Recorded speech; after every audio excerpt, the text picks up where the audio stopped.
Good evening, everyone, and welcome to the Bel Air Beach City Council work session. Today's date is April 28th, 2025. It is now 6 p.m. and this meeting will come to order.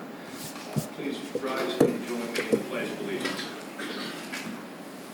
Pledge allegiance To the flag of the United States of America, to the republic for which it stands, one nation, under God, indivisible, with liberty and justice for all. May, would you please call the roll? Councilmember Frank Bankert. Present. Councilmember Todd Harper. Present. Councilmember Kim Shaw Elliott. Present. Vice Mayor Lloyd Roberts. Here. Mayor Dave Gaddis. Here. City Manager Kyle Riefler. Here. City Attorney Randy Mora. Present. All right, thank you, Renee. Our first order of business is a presentation from Gemini Engineering. We have Barbara here. Barbara, take it away. Can you guys hear me? I just want to make sure that the microphone works this time. Yes. Good evening, everybody. My name, as you just mentioned earlier, is Barbara Naveira. I'm Gemini Engineering, and I'm the lead engineer on the 9th Street Stormwater Pump Station design. As for this meeting, I wanted to do a summary, basically, of what we covered on our previous meeting, so we're all, again, on the same page. Our project location is along Harbor Drive, north of 9th Street, and just south of City Hall. A background on the project itself is that we're dealing with nuisance flooding on the roadway. This is an area which drainage cover all the way to the west from Gulf Boulevard. All of this water is coming down 9th Street and is captured by the stormwater system that is already on 9th Street. And the only outfall is a 24-inch RCP pipe that discharges to the intercoastal. That pipe has a check valve, a Wapro check valve, that prevents the high tide to enter the stormwater system.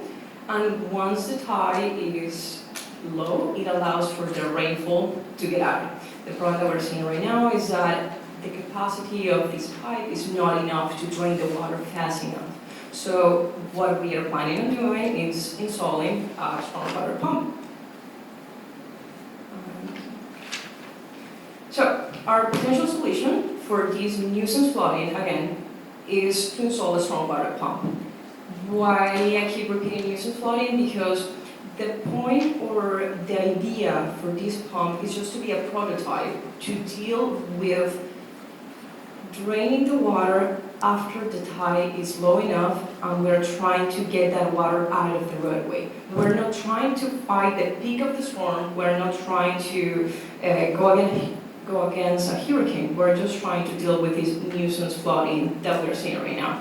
In fact, I think Council Member Jody, on the last meeting, she had a question regarding on what would happen if we are dealing with high tide, and this tide is coming through Harbor Street because the tide is high enough, and we also have the rainfall coming. And I don't think I explained myself very well this time. So, on that sense, if we are dealing with a very high tide to the point, which is kind of what you're seeing right now, that the water of the tide is going into the roadway, and you also have the rainfall, that is not what we're trying to fix here. We have an infinitive amount of water that is coming to this roadway, and this is a problem that not only the city is dealing with, is the United States or any country that has the coast, that has the ocean front. We know that sea level rise is a problem, and the solution for that concern itself is you either go high, you raise significantly, or if you just build a protection that's going to prevent that water to enter the system. So, in going back on this one, what we're trying to do is that once the tide has receded, there is no more water coming from the tide into the roadway, we're going to start pumping out that water. Now, with every project, there are some constraints. We have very limited right-of-way here. We have a significant amount of houses, and we were able to feed the pump. In fact, if you go to one of the exhibits that I provided, I think this one provides a better visual since it has an imagery background. It's just going to be in this corner, since that was the best available area that didn't require the relocation of any like gravity main line or reclaimed water. We might need to do some small adjustments on potable water, but the main costly relocations hopefully will be prevented with this setup. As I just mentioned, we have existing underground utilities, the sanitary gravity line, we're trying not to impact them. And at the end, due once again to the limit right of way that we have, the panel will probably be visible from the street. What I mean by that is something like this. So this is kind of what's going to be the visual of the pump once it's installed. We have this big manhole that's going to be about 6 feet wide, and then we're going to have the panel right next to it. The proposed pump layout, as you can see on the exhibit with the aerial imagery or on the plans that we provided, is going to be a single pump configuration. It's going to have a discharge capacity of 16 gallons per minute, again, a small pump because we're just dealing with the nuisance flooding. And then the geotechnical data for the project, I know that was a concern last time. That has been completed. We are waiting for the report. And thankfully, they didn't find anything out of the extraordinary that should be a concern or a restraint for these pumps to be installed. Can I ask you a question? You Yes, said sir. you're waiting on the report, Yes. okay, but you've not heard of any red flags? No, that was the great thing. They completed last week, and right now we're just waiting for them to finalize the. Do you have any kind of a timeline, just so that I can relay that information? And hope, well, they did the boring at a location a little bit off to the location of the final location of the pump. So I know that this week they're trying to go back out again to do the boring at the exact location. But once they do the boring, I think just for timelines, I know that they completed the boring Thursday of last week. By Friday, they were able to send me a map, and then today they were gonna work on trying to give me the report prior to this meeting. But since we mentioned that, hey, this is a little bit off from the final location, they're just gonna go out this week. So once they do that boring again, hopefully a couple of days, a few days. Okay, thank you. So now, and once again, no red flags. So even if they move that boring location, we're not expecting anything different. It's just kind of like a formality to make sure that we have the exact location.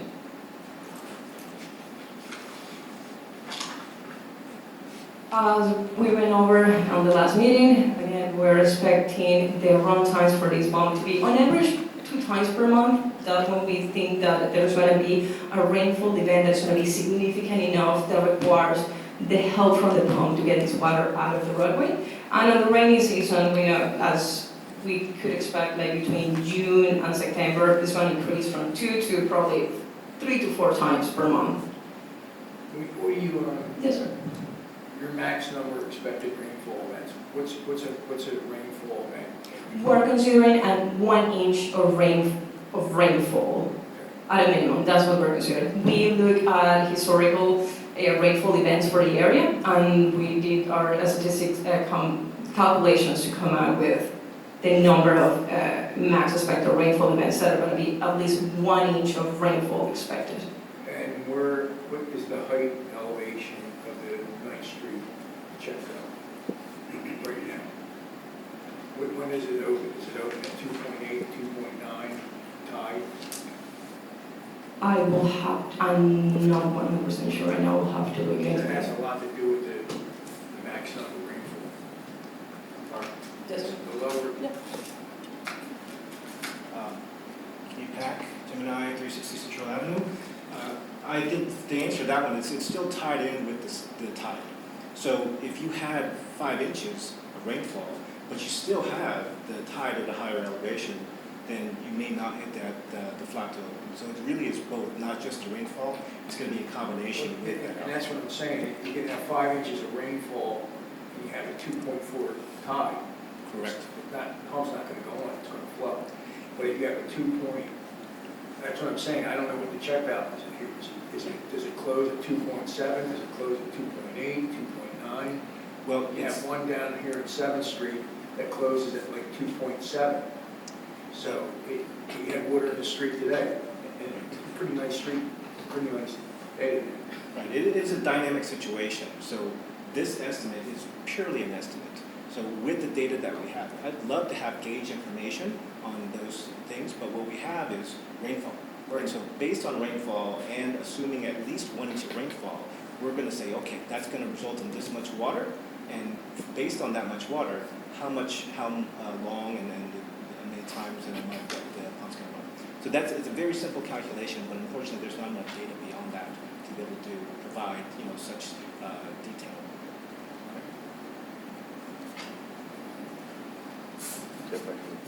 So did you say, so maybe a little bit on carrying on what he's saying, but when it's raining, are you saying it has to run for 1.5 hours? Would it make sure that there's no water in the street at that point? So At the worst rainfall rate? if the tide is low, and as long as the gutter, because we are dealing with the existing roadway that we have, and Right, we know that right. we're dealing with Uh-huh. limited approach, as long as the gutter can convey that water to the pump, Right. the water is what's gonna go out. So it'll never, the pump will always be able to keep up with as much water that's making it to the, I guess, to the pump area? Yes, because what we're trying to do, and remember, is not like necessarily doing the rainfall event itself. It's like once the tide has gone down and we have an opening to send that water out, the pump is just gonna pump the water that is on the roadway out, as long as the existing gutter and the system can carry the water towards the pump. If there's a gravity flow, the pump's not working. Right? Pardon me? If there's a gravity flow, the valve's open, and gravity's pushing the water out, Mm-hmm. then the pump's not working. Yeah. Yeah, Or it absolutely. doesn't need to work? Right, that's what I'm saying, so, I think it's important that we find out how these check valves, what level they are, because that's going to determine the usage of the pump. Is your concern that just to make sure that I understand the question, is your concern that the check valve is not opening at a certain amount, like there is a certain amount of water in the pipe? As you first explained, Mm-hmm. when the check valve closes, the water can't leave. Correct. All right, so that's why we're getting pumps. But the check valve is closed because the tide is That's out. what I'm saying. Exactly. Yeah, and that's what I'm asking you, what is the elevation of the check valve when it closes? At what tide time? Okay, that's what we're saying. We will have to check on that, yeah, we will have to check on that. But I guess we ultimately care about how long after the check valve closes can the pump remove all the water that's coming in? Like the check valve's closed, water can't leave the street. Is the water coming in at a rate faster than the pump, or the pump will always be able to keep up with all the rainwater runoff? It's I gonna- would not ever get behind that. I think that that's impossible. If you Right, but I have- mean, I think you that have you do it based on torrential data. downpour and the check valve is closed, it's very possible that you can outrun the pump. But what I can tell you is having a pump, it's going to drain much faster than not having a pump. No, I get it, but I think the people in the area, like, are gonna see, if they can't, like, if they're trying to drive their car through a big flood, they're gonna be like, that wasn't worth it. They're gonna say that wasn't worth it, you know? Well, we always get a 3-inch rainstorm Right, every year. right. Twitch 3 times a year, just, that one we had this past year was a 2-foot tide, and it flooded the whole streets out, and it just couldn't handle it because it just came in so hard. And that's why I'm saying, is 9th Street valve opens at 3 feet, Right. or does it open at 2, or does it close at 2.7, or does it close at 3 feet? That's a big difference, because the tides, when you come into the summer, are gonna be relatively. So that's just gonna be how long the valve's gonna be closed, right? Yes, and they'll go up to 3.3 feet on a normal Right, tide. right, and then how Tell you much- what, let's have these hypotheticals after this presentation, and then we'll just Well, it's go not to Q&A, hypothetical, okay? it's- No, it's- if the check valve is opened, in the conditions that, just to be sure, if the tide is low and the check valve is open and there is water going out, We don't need the pump.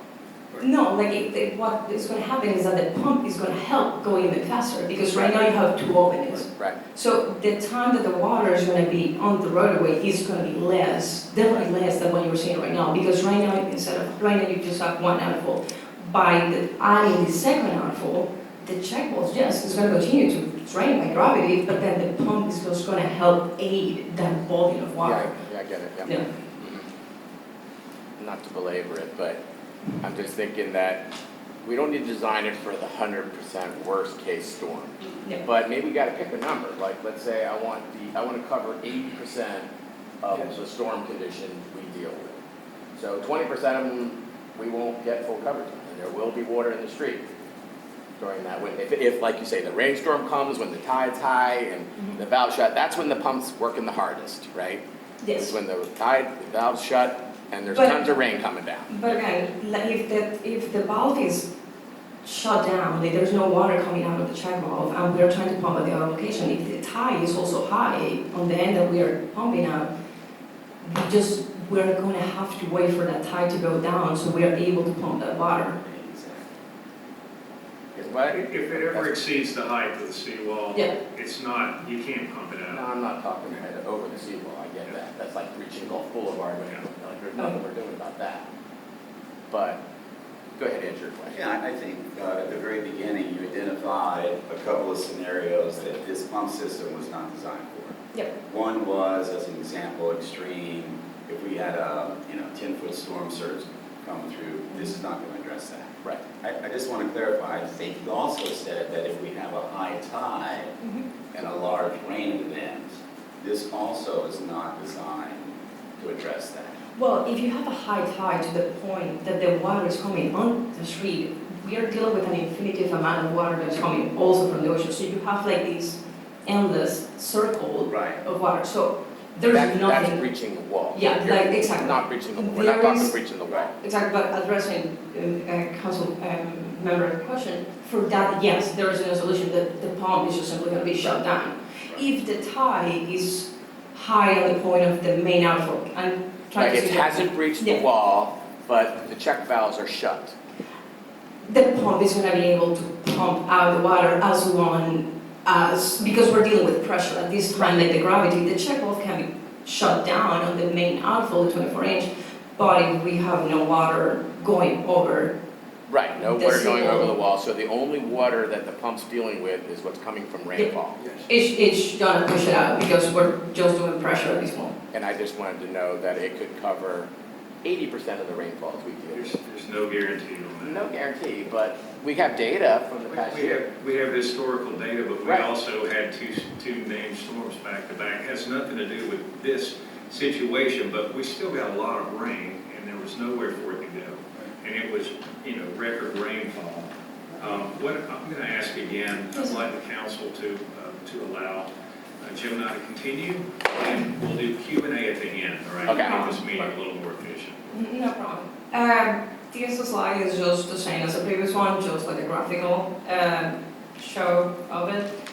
And I think this one is the most interesting of all. I know the biggest concern, or one of the biggest concerns, were maintenance, the cost for this maintenance, and what are the experience from other communities. And I'm happy to say that we have the experience of 3 communities, and they're all completely different. So the first city or the community that we contacted was the city of Panama City Beach. They have 2 pumps. They date back from the 70s, so they're very, very old pumps. And they're not the biggest fan of the pumps. Just because on the maintenance and keeping up with the pumps is kind of difficult for the purposes for which they're using them. The only times that they have had to do some major repair to these pumps, thankfully, is one time that they have to relocate the electrical panel. I think that was one of like the big ticket items. And they have had to replace their pumps on average every 5 years. That's kind of like the lifespan of the pumps that they're seeing. When it comes to the costs for maintenance, unfortunately we couldn't get that number because it's built into like their stormwater overall maintenance. But we were able to get the cost for their electrical usage, and it's about between $75 and $100 per month. And that's the case that we have with the city of Panama City Beach. St. Johns County, completely different approach. This county does not own any pumps.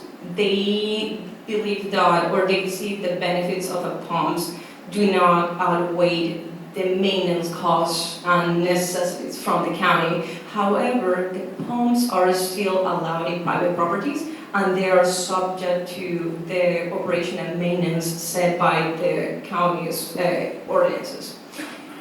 Lastly, we have Orange County, completely different experience. They have over 20 stationary pumps all over the county, and they have a few other mobile pumps. So in case there is a hurricane, as you guys know, Central Florida, landlocked, if they need to pump water fast after a hurricane, they are able to move these pumps. They love them. They find it as the best solution for their problems. Their nuisance flooding are the big flooding problems. They have, out of these 20, 3 of them date back from the 70s, and they are able to pump 20,000 gallons per minute. The pump that we're trying to install in Bel Air is only 1,600, so just to give you a proportion of the size of these pumps. The other ones are small, and their small ones are between 6,000 to 8,000 gallons per minute, so it's also a significant amount of water that they're able to pump.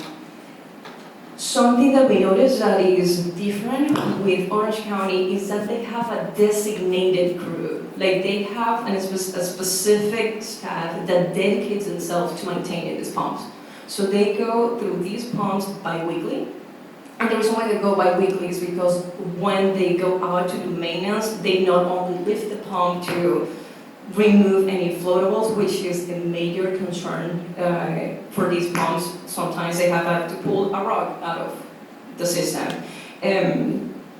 They also do the landscaping, and they just go through the city doing all of this. So at least at a minimum bi-weekly, they go to do some maintenance.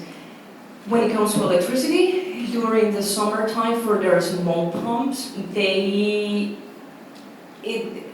cost is about the same as PCB. It's about like $98. So we are assuming that for the pump size that we're trying to install here in Bel Air, it's probably going to be maybe 50 per month or less, just because of the capacity of the pump that we're dealing with. Now, for the maintenance cost, thankfully, since they have this different department, they were able to give us like a cost breakdown. And on average per month, they go between $300 to $400.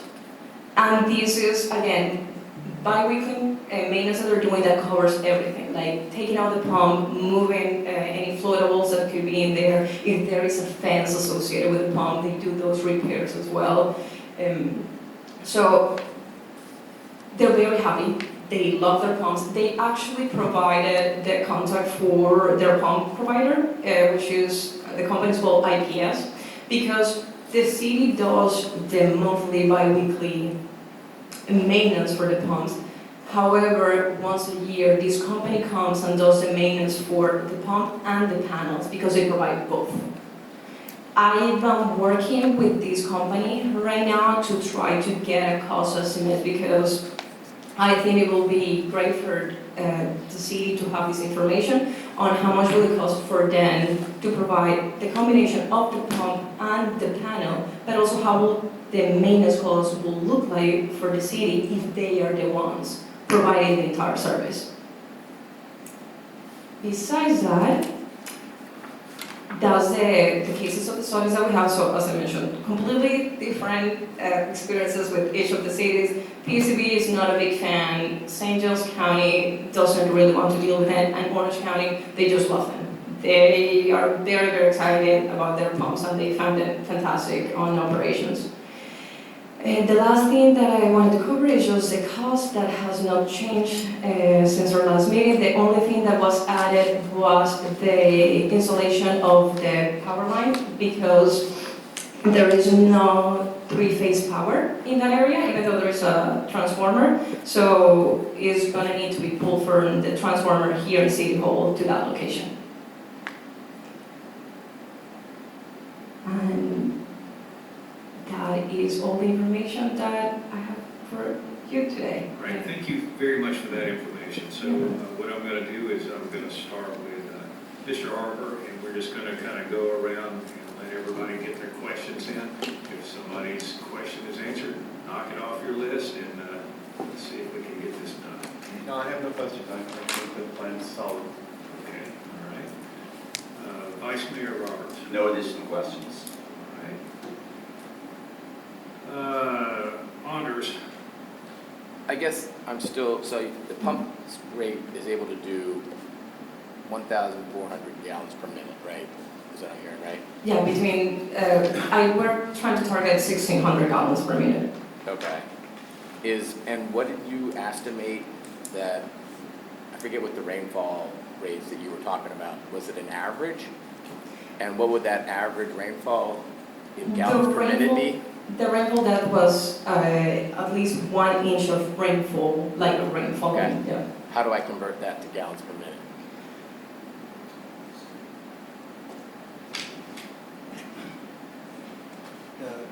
The rainfall total is a volume, and then rate is going to be based on time, so you don't. So what to convert to real time would be the intensity of rainfall.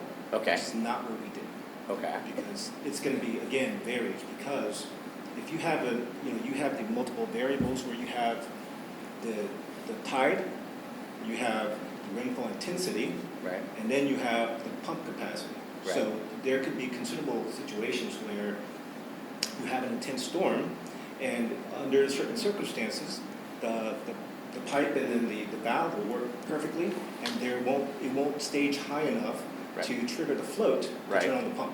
right, So, but there could be cases where the intensity of the rainfall exceeds what the outfall configuration that we currently have with the valve, and that's going to, you might still have discharge, but that stage in the system is going to raise enough to trigger the pump to turn on. right, And then you might have cases where the tide is high and will just close off. There's not enough rainfall, Right. so it's going to build up, right. and then again the pump will turn on. So these situations Okay, may but in that arise. third situation, the tide has shut off all the check valves. Mhm. The pump, we're relying solely on the pump to remove water from the street.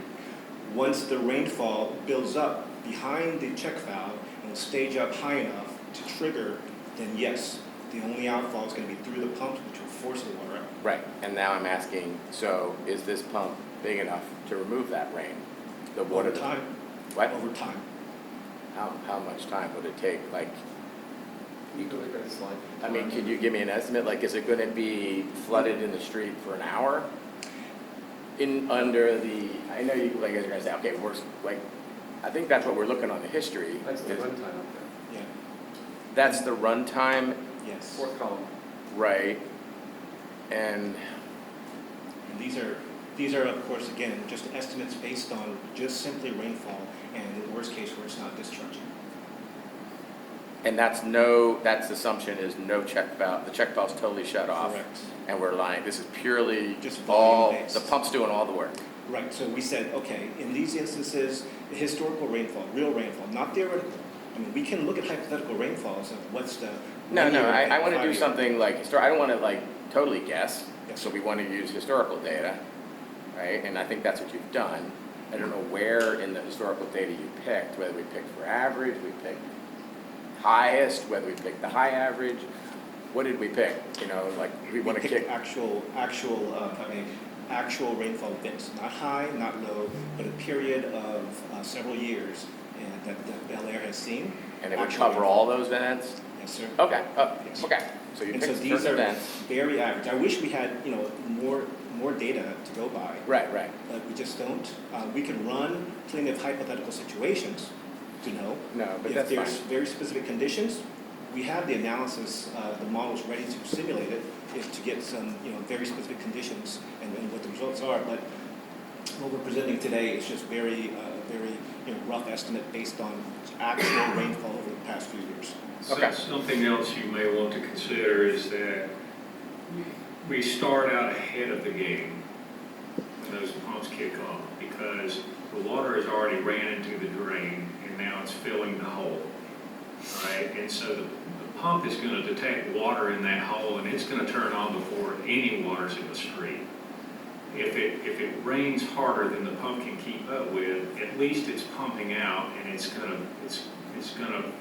drain much faster than a closed check valve with nothing going on except waiting for the tide to go down. Right. Okay, I mean, I'm interested in, so you're saying it turns on at some amount of water in the, It's a float. there's a flow? Yep. And it's like, where's the flow? Underground.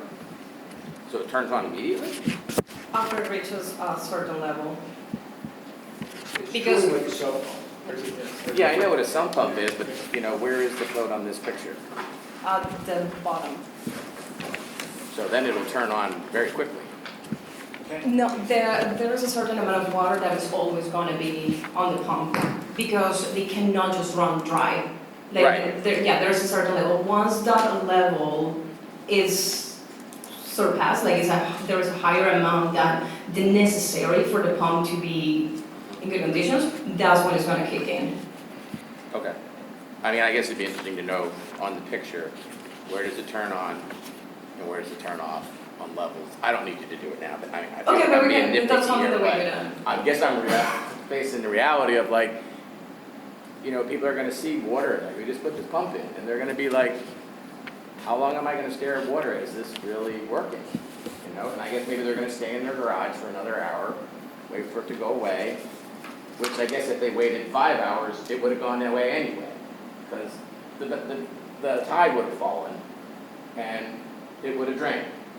But, so we're basically saying, while the tide is high, and the check valve's shut, and it's not overflowing the wall, there's water stuck in the street. And let's say that's 5 hours.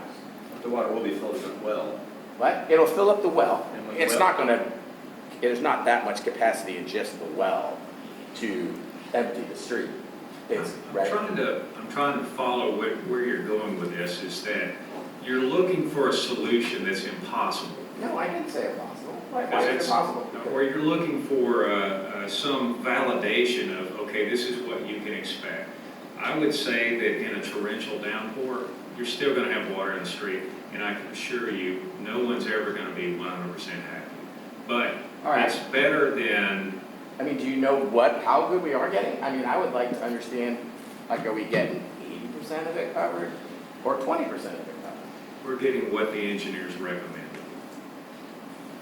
Okay. That shouldn't be a secret. I don't- I mean, what do you, I mean, It's gonna depend on the event that you guys had, as the mayor mentioned. If the valve is checked, if the valve is checked out, like it's not working, and the water is not high enough for the water from the intercoastal to reach the street, you are working at it. So the people should be able to see a tangible difference on the time, because before they needed to wait for that tide to go completely down for the water to start to come out. At this point, we're working already ahead of that, and we're getting some water out. So there should be a significant reduction of, depending on the event that we see, to get that water out of the street. I guess I'm summarizing it in my head as, without this pump system, the water in the street will be gone in 5 hours. With the pump system, the water will be gone in an hour and a half, or depending on which event. Or possibly it never rises because it's not raining hard enough. Right. That's the question. Is it going to be in a situation where it's going to prevent the water coming up into people's homes? That's the really, and as well as making it impassable street for Right. emergencies. That depends on the tide and the checkups. Right, I'm assuming that, I don't see that happening a ton of times, that it's just when there is a big rainfall and the tide's high, that's when we deal with the 5 hours of it, and we're gonna cut it down to 2 hours. Yeah, there should be a significant reduction, so it should help prevent the water to reach to a level that is gonna get to people's house, because we're already working ahead. Like if the water is getting to the valve of the pump, we're pumping that water out. We're not just waiting for it to continue to stage up. I get that, Because on the- I get that, yeah. And that's, Mr. Roberts, hold on, everybody else hasn't had a chance yet. that's key information. So I have some observations and some questions, if I may. Okay. One is, this is the best presentation we've heard, so I thank you for that. With that, I think we keep struggling over the same questions over and over again. And part of it, because you're looking for data, you're looking for what is this actually going to do and under what conditions? And to me, I've had some disappointment, which may not be your personal responsibility at all, but from the firm, that I haven't seen a cogent, put-together report that says, here's the problem, here's what we're trying to solve, here's my recommendation on how it will solve it, and then going into the technical analysis of how this solution will do that. And I haven't seen that. A technical memorandum was provided for that at the beginning of the project, as well as there was a second memorandum for the times run and how this analysis was done. So if that has not been forwarded to you, I'd be happy to send it your way. I would, Okay. and frankly, when we first heard this from Mr. Flutie, I made the same comment, and we did get kind of an outline of one, but not a detailed analysis of Okay. what's the problem, what's the recommended solution, Mhm. how did we get here, what was our approach, what was the analysis. And I think we just keep struggling over this all over and over again as far as what is this thing really going to do and how is it going to help us? So that's been a disappointment for me. The other thing has been that the pacing of this project has been exceedingly frustrating and slow. I went back and looked at some minutes, and it was April 18 of last year, where we had an alternative set of options presented, and we selected option one, and here we are literally more than a year later. Now, what this means for the citizens of Bel-Air Beach is that we've been without a solution for years. The best we can hope for, I think, under this scenario is we're going to go through 2 more storm seasons before we even get to a final conclusion. And that to me is a very disappointing performance. Now, I think from what I'm hearing today, it sounds like we're on a good track. So I want to know, going forward, what's the plan, what's the timeline? How do you anticipate this rolling out? So right now, the plan, and I apologize for the protection that you got from the firm, and if it works, so you said, I'm sorry that I know that was not your question, but you said that you received a memo with the outlines of the different options that were discussed originally, but you want more detail on that? On how we got to this point? Yeah. Okay, you want to reach You're me? making a specific recommendation. Okay. So, again, what is the problem? What is it solving? Okay. What is your recommendation? And one's fine. Yeah. And then, how'd you get there? What was the analysis? How did you Okay. go through that? I understand. And Yeah. then we need pricing and implementation. Okay, and we have all of that information. We can just put it together and send it your way to make sure that you feel comfortable with the study that we have done, because we have done the analysis and we have been putting time and effort with it in I know you the have, cost. and I can hear that. I can hear that now. Yeah, one second. Mr. Reaper, don't you have all this information already? Don't you have the analysis of this project? We've had at least 2 different analyses. Would you mind just refreshing everyone's memory and sending whatever you have? Yeah. So that And we can if something there to is look over. any additional, sorry for interrupting, but if there's any additional information that we will have added to that report, we can add it just to answer those additional questions. And on the causes, well, right now, since the geotechnical report has been completed, we just need to finalize it. The plans are finalized, we just need to go through the bidding process. And we will just need to contact the pump provider, because it takes between 32 to 36 weeks for them to put the pump together. So once we get the okay, that's how long it's going to take for us to get the actual pump to be shipped for us so we can start construction. And the construction takes how long? That I not 100%. 6 months. Yeah, I think like 6 months should be the ideal time and everything as well. I will also, I know that we already have this one provided, but if council is okay with it, I will also like to see what options IPS can provide for the city, just to see what alternatives are out there, because I think that potentially the idea of then also looking into the maintenance, just so you guys can have another, like another option. Like we already have a cost estimate from another company, which we think is great, but I will just, based on the experience from Orange County and how it has worked for them through the years and how happy they are, I just would like to provide also an additional option for you, for your review. That's a nice, yeah, that's If a that's nice okay. alternative, thank you. If I may add, and I understand, I guess the search for solutions is critical for a coastal community, but that's where the challenge is. Where for any coastal community, there's going to be a limited number of solutions that you really have. I think Barbara had mentioned the sea level rise and across the globe, there's only certain things that you can do. So when you look at alternatives, we've already looked at all of the alternatives in terms of how to push that water out. And we're at the mercy of the tide. We're at the mercy of the Gulf. And so that's where pumping came in. And I think, sir, I think we need to be very clear, and that message to the public is something that we're very aware of, and we understand that, what is this going to solve? This is not going to solve every single event. This is not going to solve certain heavy events that's not close to 100 year. We understand where this solution is going to be. That's why this is a pilot study, is to see, is it scalable? That can we apply it somewhere else? Is it valid for the city to apply it somewhere else? Or is this just not worth it? We don't know in actual practice. We have all the theoretical. If you want the scenarios of if this happens and this happens, what would happen? What would the result be? You can run that. There's an infinite number of simulations we can make in terms of combinations of situations.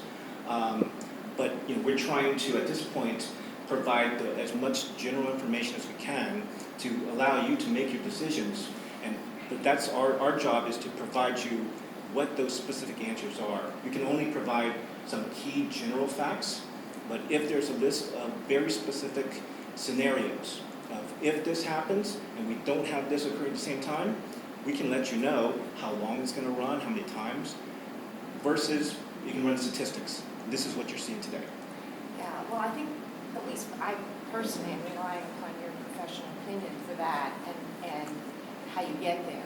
As a council member and looking at my fiduciary duties here, when we do an expenditure for the city, I want to be able to say, yes, here is our analysis. Yes, ma'am. This is what we've looked at. We know we need to do something. We don't want to sit here and do nothing. Yes, ma'am. We're putting people at risk. We're putting safety at risk. We're putting the enjoyment of our park at risk. So we want to do something, but how did we get there? And that I want to have some sort of formalization and a record of our decision-making process, the recommendations of our chosen experts, and how did we get there?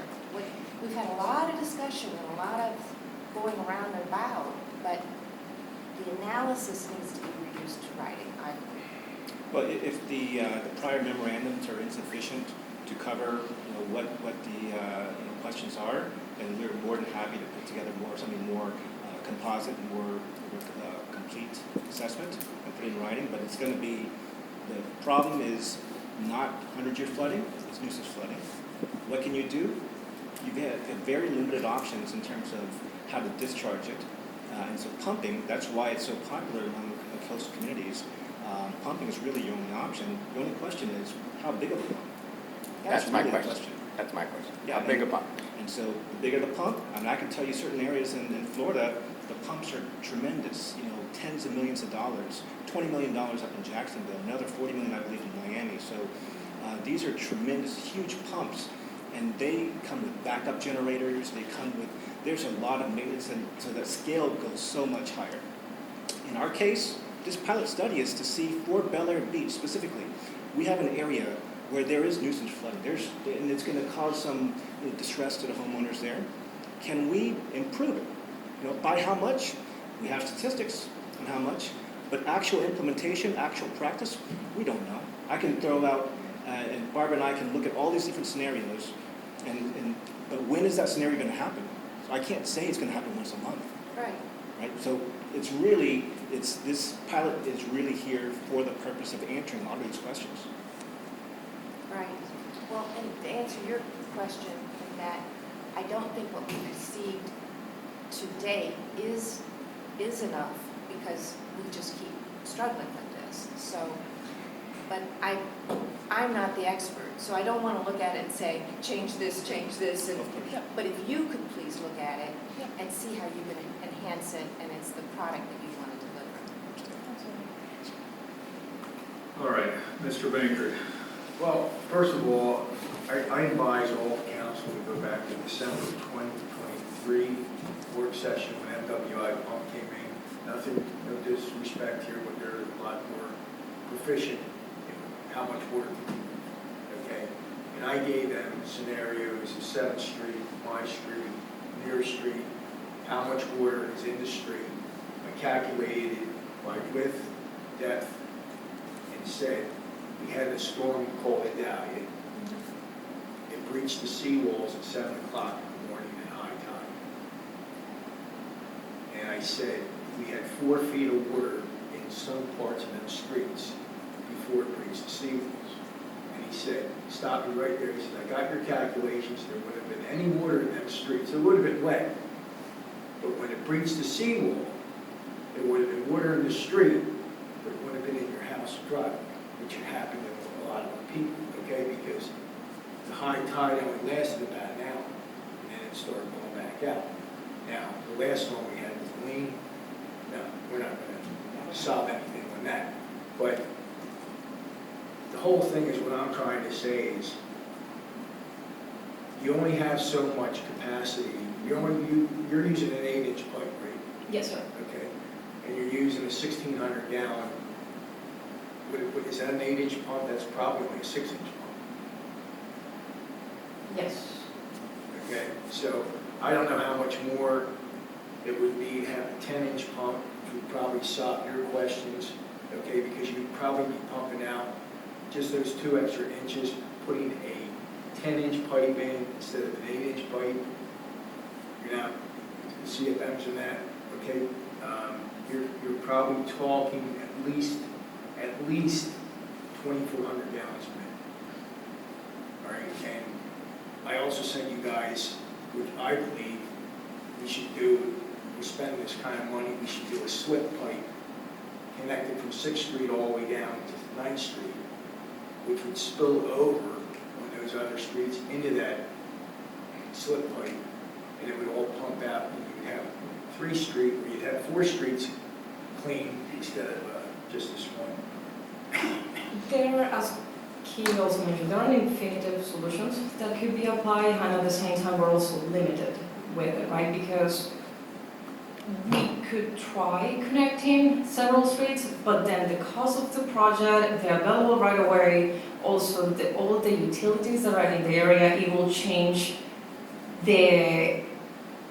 significantly the cost and the plan for the project. And as he mentioned, this is the first time that this type of solution is being applied at Bel Air Beach. So hopefully this pilot, it works. Like hopefully it works in the sense that the community feels that there is a relief, that their needs and their questions and their concerns were addressed. And hopefully this is something that is just a starter for something that can be bigger. Maybe in the next project, if this one goes as we're planning, that the residents are going to see a change, maybe the next one is a larger scale that could be implemented like different streets all at once, and maybe that will be the solution. Yeah, well, I come from a trade where I've worked in a lot of cities which had very, very minimal drainage. So they had extreme stormwater problems with 1 inch of rain. And they used to charge these businesses an exorbitant amount of money for stormwater usage. And then they came up with these pump systems to pump it out. And reservoirs underneath the parking lots and everything like that. But that was private business. And when you get into the public, it's let's do something that we don't know what we're doing, and oh shit, it didn't work, you know? So I'm thinking if we should do this right rather than do it wrong, but just one opinion. That's all I know. City Manager Reefler, have any comments or questions? I'm just trying to understand where we're at right now. So from what I'm hearing is we would like another report done that kind of summarizes everything with some scenarios. I mean, I guess a specific scenario of a 2-inch rainfall within. Not everything, what our experts think are important. You know, they've conducted an analysis, they've gone through some scenarios which are important to tell us about. How do they relate to the recommendation that they're making? Okay. So do we want to run some kind of specific scenarios? Or, understanding of timing or how that might play out? Because it sounds like you want to have a good feeling, or at least Like, for me, an expectation of. For me, those like a year's worth of historical events, they said, and some of them, they're converting it into hours, okay? Does that mean there's hours, that's how much the street is totally flooded? Pump run time. No, I understand that's pump run time, but what does that mean for water in the street? I mean, I want it what our customers are gonna see. What does it mean? Is it like, when the tide's high and the rain's there and this pump doesn't exist, they know that they see 2 feet of water and that they have to drive through for 2 hours, right? What will this turn that into? What is the real customer change that they're gonna see? Well, we had feedback and negative feedback when they put the check valve. Right. Because we had, Like, those check valves didn't work. You they just said, we spent all this money and in my street, still flows. before they had the sod in, it all floated down the street before Easter. Okay, because we had a heavy storm, the valve closed, and they couldn't get rid of the water. And I said, well, why didn't we raise the check valve? Well, we would have had to go through this guy's yard. Well, that's right, we would have had to. They call eminent domain, but that's public and private, and we don't do things right. All right, so we end up with a crappy situation, I guess I'm thinking, Kyle, maybe you have the information on the report, so I would spend some time with you. I was thinking maybe we could calculate the volume of all the whole system, and then, when you got 1 foot of water in the street, you get the volume on that, you can figure out how fast the rate at which the pump can evacuate all that water. Right. Through it. I think it's There's gotta be just, some timing. I think you have all the data, it's just in a way that I would like to see where I can make it relatable to the users. Totally I understand. think that's helpful, because we've seen some good slides. That's a good slide, but it's not, Summarize in a report. dense way. Yeah. Yeah, I understand. Yeah. It's not that's- relatable to what the actual user experience is gonna be. I understand, and that's something that we can provide. Okay. And I do appreciate everyone wanting to analyze this and make sure we're doing the right thing, but also, whenever your constituents contact you and say, what's the slowdown, you have to say, I'm part of it. Oh, yeah. Okay, you Yeah. have to admit to them that it's not Gemini that's slowing us down. It's that we are analyzing this thing over and over and over. I think we're My analyzing- memory if I recall this correctly, this was a trial on 9th Street. And if it worked out well, we were gonna move over to where Mr. Baker lives and attack that one next. Well, we need to go to First Street, which is worse, that's. Well, We already did. Whatever, yeah. It was, We did all line I around don't that. think so. we were gonna stop at one pump. Yeah, yeah. I think it was to proof of Sure. concept and start with 9th, which is the Right. one that we thought was in the most need. But I'm with Kim here, excuse my French, either crowd or get up the pot, okay?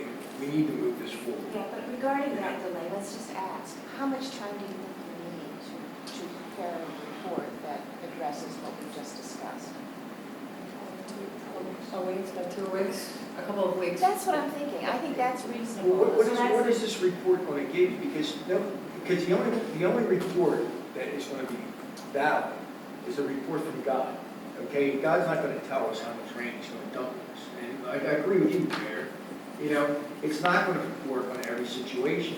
You get a 1-inch rainstorm, you're not gonna see any water in that street, with a pump, all right? You get a 3-inch rainstorm, you get that rainstorm we had with that low tide, my God, how many streets got flooded out? I mean, that, just nothing's gonna work. So what's your definition of the streets were flooded out? You said we got a 3-inch rainfall and the streets were flooded out. What does that mean? Little known pass. Well, the water up to your, I think probably over the garage. ground. It was about a foot deep the last time I saw it. That storm we had last year, I took my daughter to work, I couldn't get down my street, halfway, Do you, okay? It was that deep, it was over 3 feet in front of my house and my neighbor's house. That was when the tide was only like 2.4. sorry to It interrupt. might not have been 2.4, might be 2.4. But could you give me the date for that storm? Yeah, it was a, When you guys I'll are, find it. when you guys are doing stormwater design, because I keep hearing about streets being flooded, Yes, sir. my understanding is oftentimes, and of course it depends on your client, Mhm. but by definition, oftentimes the street themselves are considered a reservoir as part of the stormwater design. That is not considered a problem. No, I agree. Okay, so to But going design over- a system to where we're not gonna have a foot of water in the street is ridiculous. That's not what we're talking Not about. what we're talking We're talking about impassable streets. Okay. And we're Right. going And over how the often ground. does that happen? I don't have the data, Okay. but I know it's frequent. Multiple times a year. Yes. And it's enough for water to go into people's garages. More than a half a dozen times.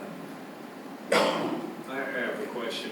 All of the components that are required for this project, are they all made in America? I believe so. The reason why I'm asking is because if any of these tariffs are applied, Yeah, these costs are going to skyrocket, so that's why I'm asking. I can double check that information, especially for the pumps and the panels, yeah. Can I ask one more question? Yes, sir. On your timelines, you said the pump build was 32 to 36 weeks, Yes. and then it was a 6-month build time. And does the building and the pump construction happen simultaneously so that they're parallel, so you're just installing the pump at the end? Or is it build the pump for 36 weeks and then do a Yeah. 6-month build? Yeah. What we're planning on doing, you're talking about building the infrastructure. I'm saying the infrastructure is over here, that's 6 months. And Yeah. You're saying the pump is 36 weeks. So is it 36 weeks plus 6 months, or is the 6 months encompassing the 36 weeks while the pump is being built? Is it 6 months including? No, I totally understand your question. I will, yeah, they pump the, Typically parallel. In parallel. So the reservoir would be ready for the pump to be dropped I didn't want to be another 9 months. Hey, I'll give you a date, August 29th, 2018. We had a high tide of about 2.9 feet. 5 o'clock, we got almost 3 inches of rain in like an hour and 15 minutes. So is that one of those events? Here's That should be my one of those backyard, events, right? Okay? That should be one of Here's your my events up porch, it's there. underwater. This is my backyard, all right? So that was a mess. Here's another one that occurred on June 7th, 2023.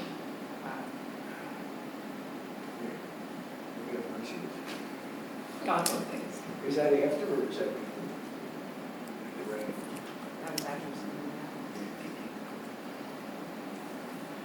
And back to your comment, Mayor, about like, I am willing to take some of the ownership for whatever delay that I've created, but I had talked to this residents on 9th Street, and I asked them, do you want, I visualized what you get shown here and said, look, this is where the pump's gonna go, here's this, there's gonna be that stand for the power supply, that's gonna be right there, you're gonna see that when you walk out, you okay with that? Yes, I just want this solution. I said, so is it okay, I said, how about the check valves? I said, oh, they stink, they're not working, right? Well, they weren't working entirely, I agree. So does this solution, do you expect it to totally clear the street? Yes. They expect that solution to do that. At least keep it from, ever going above the crown of the road. Can it keep up with that? And I'm really just saying the historical events. I don't ask you to predict, you know, a year out of what's gonna happen. I understand we can't predict the future. I'll give you another date. November 11th, 2020, 9 o'clock at night. There it is, 3/4 of the way up the driveway. They definitely don't want that. They don't want their garages wet. We can run those specific storms and show them in the report just to give you an idea Right. on how, and probably maybe provide some visuals so you guys can see how it's gonna work. Right. And if there is any additional questions, I provided my business hours on this time, so please feel free to, through Kyle or just email me any Right, questions that you may have. I would like to be added to the report. Any other questions or comments? All right, I appreciate you being here tonight. Thank you for your patience. Thank you for your time. If we want to forward any questions, we should just go to like Kyle. Kyle, get them in, we can get, maybe a lot of these answers can be done pretty quickly with just that type of interaction, right? You know, very specific questions. Your emails, I'll get that out there, right? It should be there. Yeah, do you want me to send you more dates? Yeah, Yeah, I'll just send you a bunch of dates. that's perfect. Yeah, I'll send you pictures too if you want. That is, yeah, if we have a specific data, that's always great. We can pick up. And the purpose of my comment is not to create more delay, it's not to create additional analysis, it's essentially. It's just to report compile, what- yeah, to compile the data in a final report. I totally understand your question, no problem. And that's one thing that we can provide. Thank you. So in a couple of weeks, you'll get that sent your way. Thank you. No problem. All right. Again, thank you so much. Thank you. And you two have a nice evening. Thank you. All right, now we're on the item number 2, which is to discuss marina electric repairs and threads. Mr. Reed. Thank you, Mayor. So this is part of the packet. You're not going to see any names, but it lists the slips and it lists the, let me pull it up here.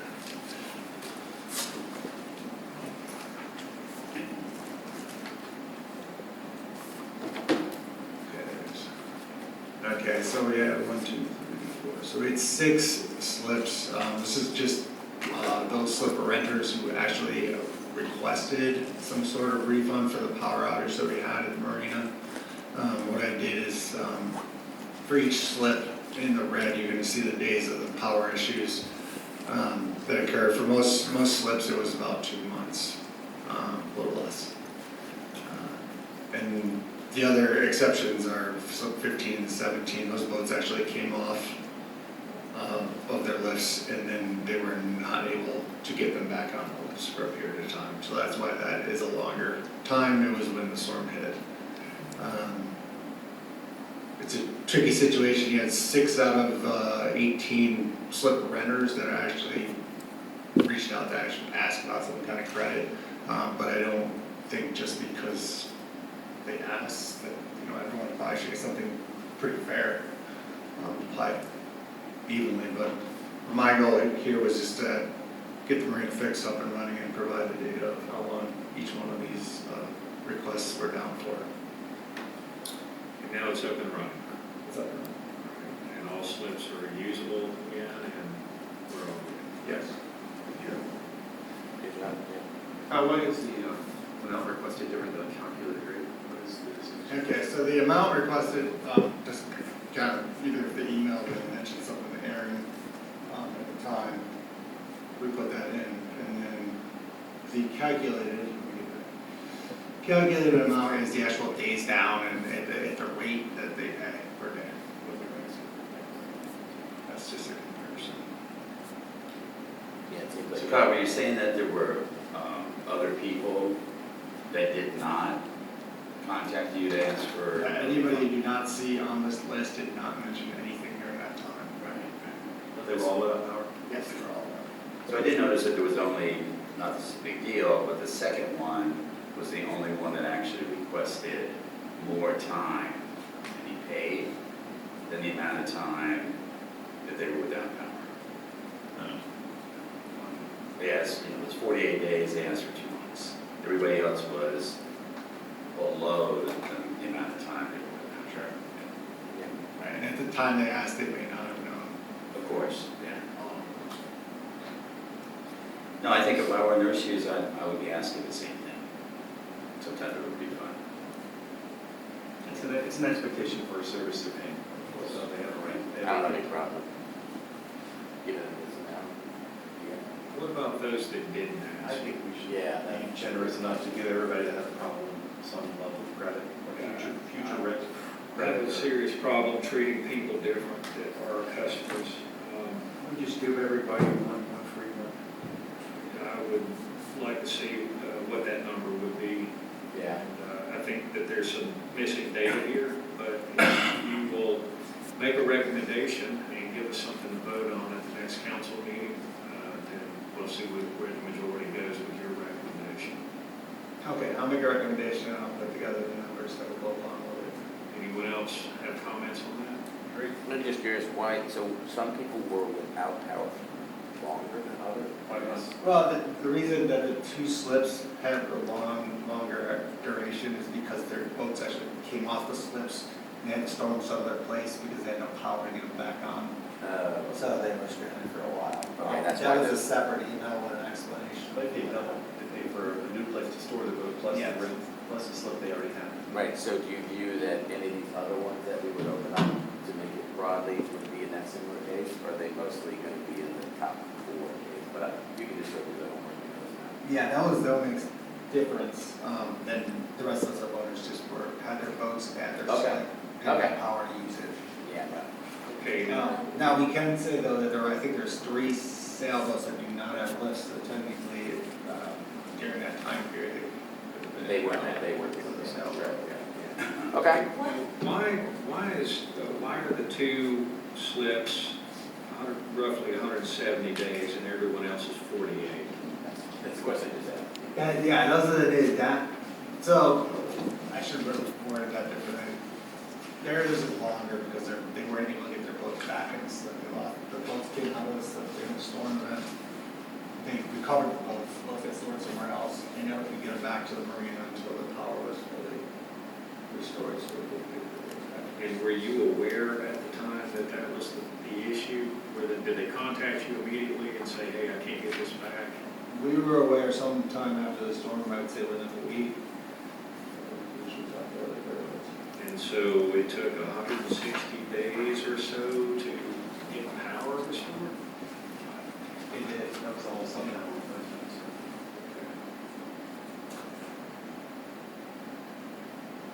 I would just make a recommendation and give everyone the same, for whatever that is, based on the size of their slip and their rate. My question also, is there any issue with cash flow or anything? You just said, everybody gets a free month. Does that create any issues for us? It Do won't we need be- to do, everybody gets a 10% discount over the next 6, whatever we There do? won't be any cash flows. Okay, all right. So they All right. get a holiday. Next, we're on to discuss lien reduction procedures.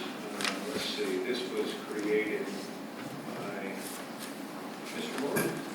Yes, thank you, Mr. Mayor. What you have before you is very similar to what you had before you last month, or last meeting rather, where we talked about this. The only difference is it's been moved into ordinance format. Previously, we just gave you a marked up version of your code. This is adapted more to ordinance format, still in red text to help call it out since you're going through the work session.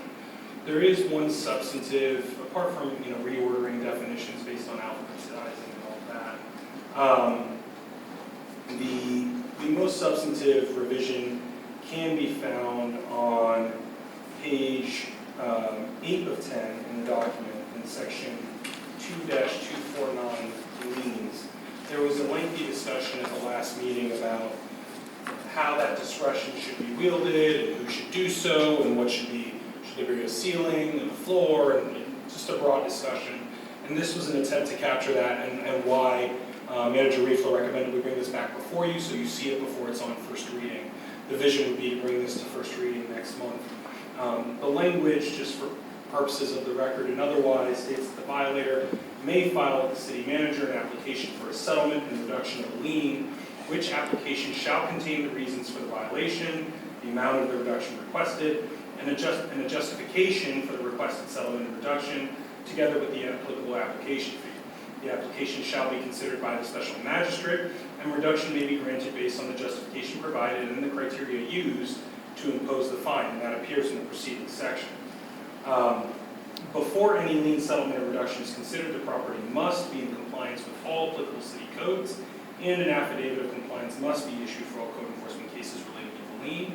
In no instance, however, shall the magistrate reduce any lawfully imposed fine, or I would revise that to say lien, and I'll speak to that in a moment, by more than 75% of its accrued value, which was the discussion, and there was sort of this trying to understand, some people were saying 25%, some people were saying 75%, but my understanding of your discussion around that was it was the same thing. It was 25% of the value should always be preserved at least. Right. That could be more based on the discretion and the circumstances. So this attempts to harmonize that. I want to make clear, and I'll make that revision between now and first reading, the distinction between the fine and the lien, because we have this issue sometimes with our violators, property owners, who are going through this process. The fine is what the magistrate imposes as the penalty or the effort to bring them into compliance. $15 a day, $250 a day, that's the fine. Once they come into compliance, under Chapter 162, which is the statute of code enforcement, we have the ability to take that accrued fine and turn it into a lien on the property. If it's homesteaded, you can't foreclose on it, but if it's not homesteaded, you can. But the lien is the issue, and we've had one of the reasons for the genesis of this process is we've had issues with people saying, well, I want to reduce my fine. Well, your fine is done. And well, it says the magistrate reduces the fine. Yes, but you have a lien now. The lien belongs to the city. That's our property. And only the council, and we're in tandem with the manager and the discretion to afford him, can release the city's property. We're not letting an independent magistrate release our property, which up until this point. Now, this contemplates a change to that because you're delegating that authority. You're saying, we're okay with it. There's some guardrails on it. Here's what we want you to consider.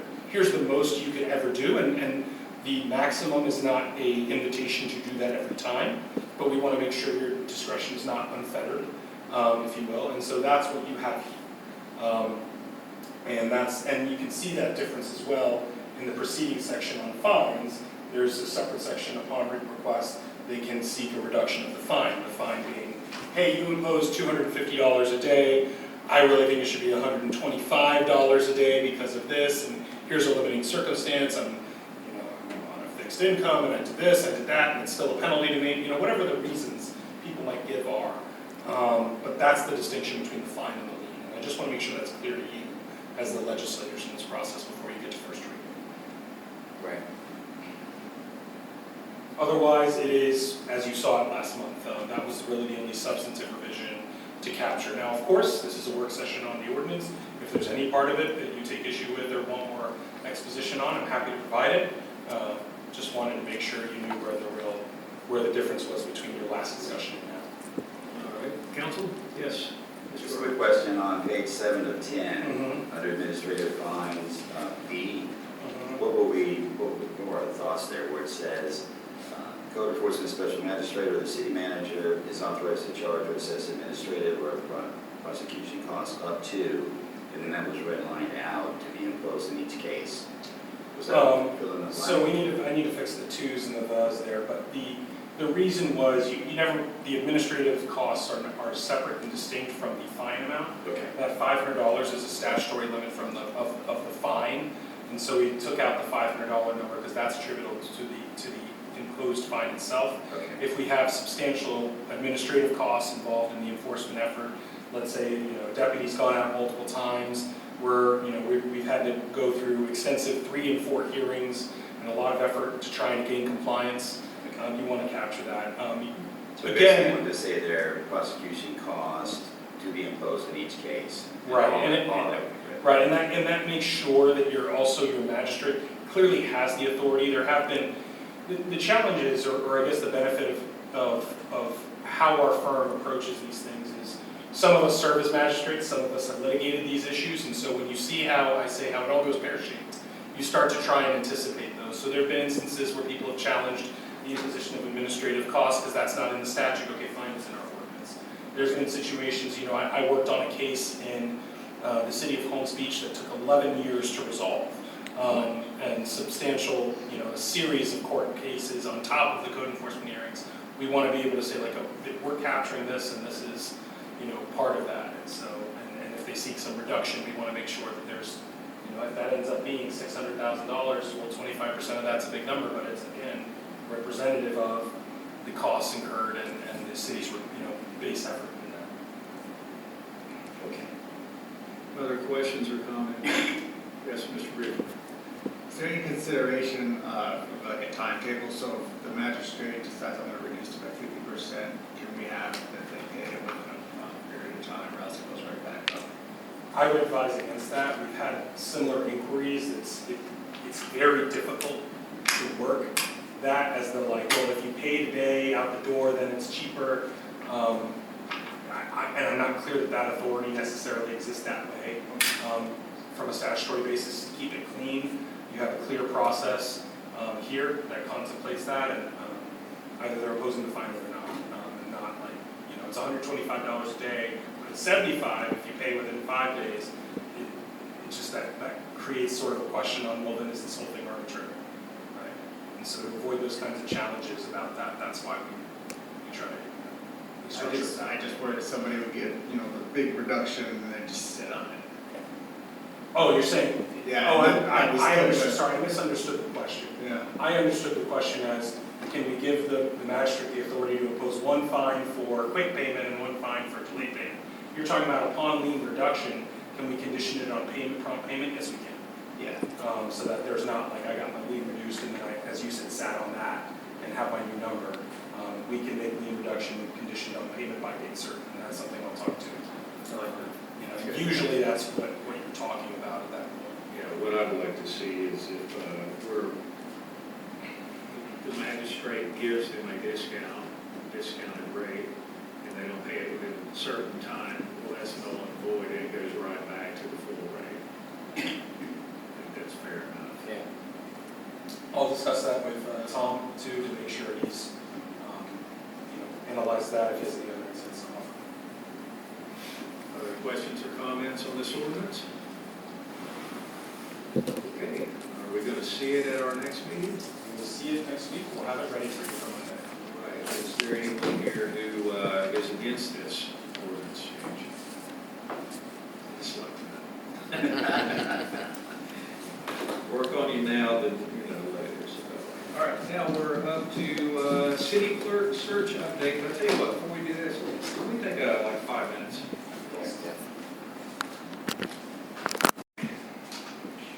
So we're back to the city clerk search update.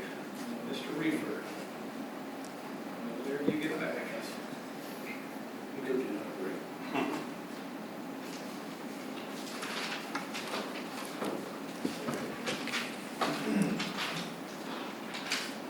Okay, so I summarized in an email and sent the application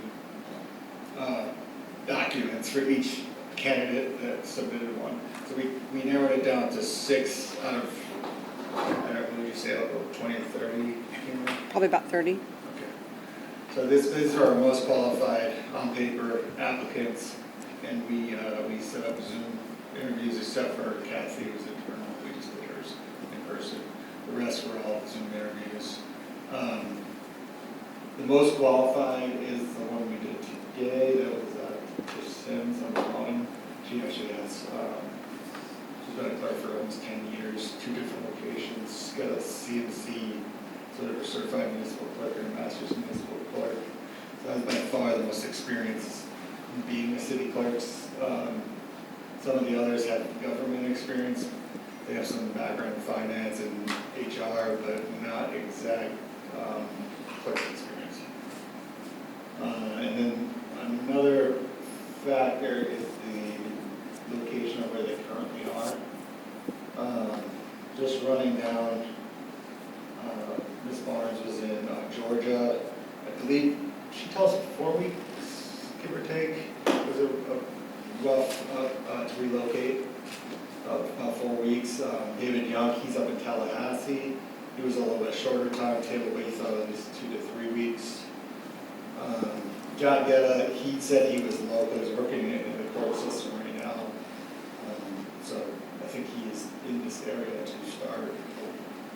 Kathy's internal, Rita is in Tallahassee, but she said she could locate it in 2 weeks flat, with enough time to give her current employer. Who was that? That is Rita, Okay. she was pretty young, to locate. Where's she at? She's in Tallahassee. I think she's in Gainesville. Or Gainesville. And then Tish, we interviewed today, she's in Kansas, right? So she came from the exact area, or up in that area. She's linked up with her, so she saw that job. Do you know this person? I did not know her personally. We had corresponded in the past when I was in Kansas about some ordinance issues. Is she a Facebook friend? No, she is a LinkedIn connection. Are they, when you say issue rotation needed, that means we need to pay for their relocation? Or they're asking No, just just that they need to time. do, just time they need to do the relocation? Okay. For the record, which salary? What was that final? We posted a range of 77,000 to 81,000. I'm sorry, what was the range? 77,000 to 81,000. That's a narrow range. And they all good with that? At this time, yes, but I don't know what they may try to negotiate at a later date. Was that a range for starting salary, or was that Yes. for full salary range? That's the starting salary, could be anywhere within that range. Local government, we don't have like the GS system, so it's ultimately your discretion. Mr. Riefler, I'd like to hear your recommendation of the ones that, your top three. My top three. I was thinking at least 4. Okay. But I would recommend Tish, Rita, Kathy, and David. In that order? Oh, no, anyway. I'll do it in order. Now, I just put, But scribble we need, Top to bottom. we need an order. I mean, I thought you were, first of all, I wrote it down. Okay. We talking just on credentials, or? I'm just talking, when you interview these people, so I'd like to know what it was like. And then I'm going to go to Renee, and then we'll ask questions. You gotta have, you If gotta I have time. if I may, I think part of Kyle's trepidation at the risk of putting words in your mouth is ultimately it's your appointment, and I know you guys rely on Kyle, and he'll be working most closely with this person. I suspect he's a little nervous about prejudicing the process too much while, communicating these people, all 4 that he's named are people he's comfortable working with. He also wouldn't want, if for whatever series of reasons, you get the person who's number 4 being your candidate who's selected, and, it just creates a weird dynamic at the out of the gate. My recommendation would be, he's given you the 4 that he thinks you should, give consideration to, and ultimately, it's your process. Fair enough. Fair enough. All right, Renee, how about you? I think they are all strong candidates. My only concern maybe with Tish is her length of ability to get down here in a timely manner. She has property that she needs to sell off, and that could take time. We don't know how much. I see. Okay. And the others, you were happy with all, what was it, we had 7? No, 6. All 6 you were okay with. I agree with Kyle's summation of the top 4 candidates. Okay. Okay, let's just go around the room with questions and comments. And let's see what we've got. Let's start with Kim. The obvious question for me, for Angela, is that she has a JD, so why would she be interested in this position?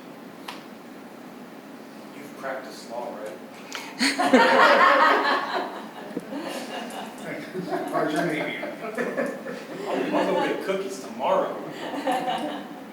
So, can I address that, Kyle? Yeah. She did say that she fully intended to get her JD without the intention of practicing. Oh, really? She did not want to. She was just fascinated by the law. Oh, that's good answer. Are we eliminating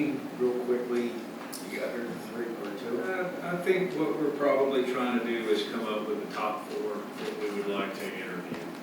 I kind of liked your top three initially. The top three? Did you see my top three? No, your concept. You Oh. first asked him for. Oh, yeah, I got you. All right, Mr. Baker? Kathy, does she help you now? She does not at the moment. She has a strong desire. I think she really is interested in the position, and I think she would be interested in furthering her education. Do you think she can handle the job? I do. How about, does she work with you on this one? Yes, she does a lot of extra. Because I always like to see promotion with him. Yeah, I'm gonna wait also. I'm a little leery of the, basically, lack of experience. I'm worried that if we went that route, that possibly our legal expenses could go up for a while.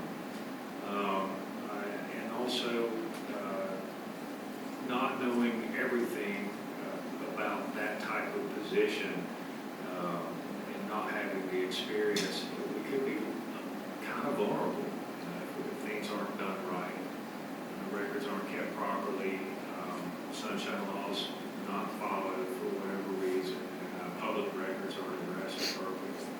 I understand that she's been helpful with public record requests, which is good.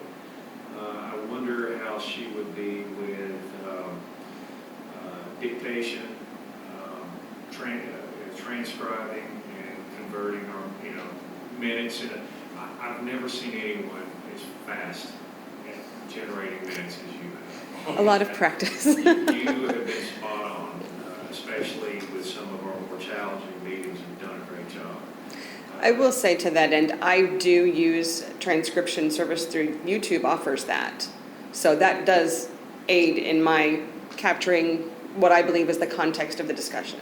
All you had to say was, well, thank Does Kathy know how to do that? She knows how to use her tools. Yes, I know how to use tools. Yes, and Kathy would know as well. Okay. I think it's nice that two of the candidates have their CMC. Or no? Only one does. Yeah, she actually has her MMC, her Master Municipal Clerk certificate. Yeah, I look at this also, we have an election cycle coming up and there's limited election experience on here. Yeah, I did see that. So that's concerning, especially when you're dealing with statutes and laws and all that to go with finance and things that goes with that. And it's important to prompt us, we gotta get that report in, here's how it works. How much did Kathy participate in the election cycle, the last election cycle? Very limited. And to my end, I was very limited as well. I came in at the end of your last election cycle, and the binders were already made, everything was already in order, left by the previous clerk, so I really had a very limited exposure to that as well, other than acting as the liaison between the Supervisor of Elections Office and the city. I don't want to speak too much out of turn, but I'm trying to remember where we are relative to some of the charter amendments and whether your next election. Is that November of November 2026. That's what I was going to say, was like, so you've still got a year and a half almost till your next election. Not quite, but, just about a year and a half. So for what it's worth, to the extent that informs your decision making, I do want to be clear about that. Right. What would you do, Kyle, if you were to, first, I get the feeling that you're both very comfortable with bringing Kathy up. Is that right? I agree with you, should definitely interview Kathy. Okay, all right. In the event that she fills that spot, how quickly can you fill the missing position? That could take some time, but that's okay.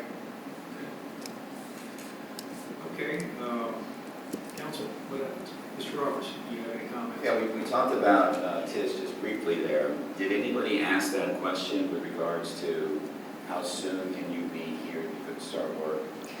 And she gave it the answer that she would have to put her property up for sale, and so she couldn't give us a definitive timeline. So she would, from what you're telling me, she would not be able to come down here until her home sold? It's as I understood it, the way she was discussing it. Could we follow that up with a question and see, ask her again, what's the soonest she could be here? I mean, oftentimes people will put their home up for sale and then relocate to the new location in the hope that their home's gonna sell. But if she specifically says, well, I can't be here until my home sells, then that could be tough. You know, we could look at the market there to see how quickly things are turning over, but. And she did indicate the market in the town that she lives in is going very quickly. Okay, She said homes don't stay on the market very long, good. but So was one of her goals, and shame on me, I didn't look at the applications or resumes, if she wants to move to Florida, or she just looking for something else? She wants to move to Florida, she's been to this area. Okay, She mentioned a place to retire.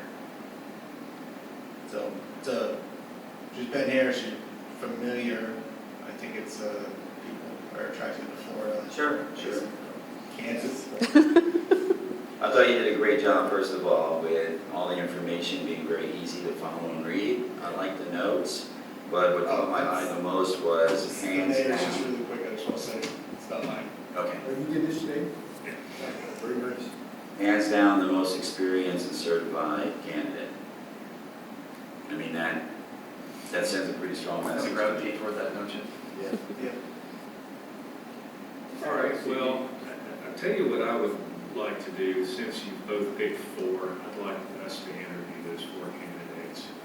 Is that how we normally do it, is like, whenever, like, for certain positions, we get involved in the interview process? So I was just going to interject to say, while you're talking about this, it's important to take a moment to first explain why you're doing this, and 2, what a clerk is, because we do have newer members. There is no normally in that, while we did hire Renee in the last year and a half, 2 years, before that Patty served for what, 25 years? Shoot. something like that. 19. She was institutional. So it doesn't happen all the time, at least not here. That said, the way your charter is set up, there are a few charter officials. I'm one of them, Renee's one of them, and Kyle's the other. And so in your form of council manager government, those are the only 3 positions you hire. If you guys said, hey, I think we need another lawn tech, I know my friend Jerry, no, stop, don't get involved at all. Right. See if we have an application available, tell Jerry to submit it, get out of the way. I see that in part, equal parts based on your form of government, but also ethical concerns for, nepotism, whatever else, depending on what's an issue.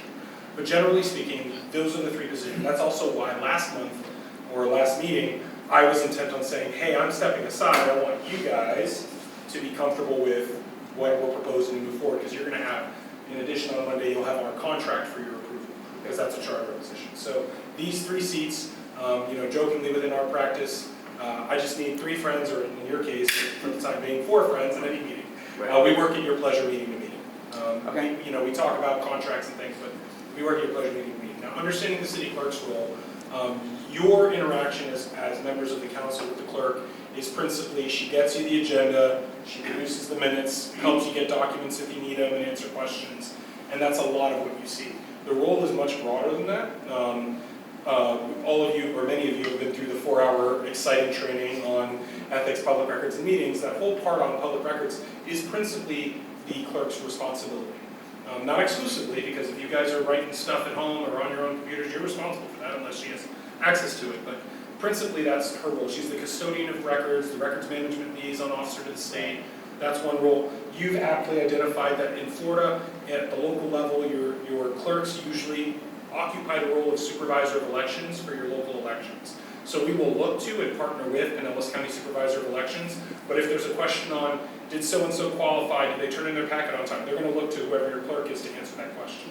They're not gonna just handle it whole cloth.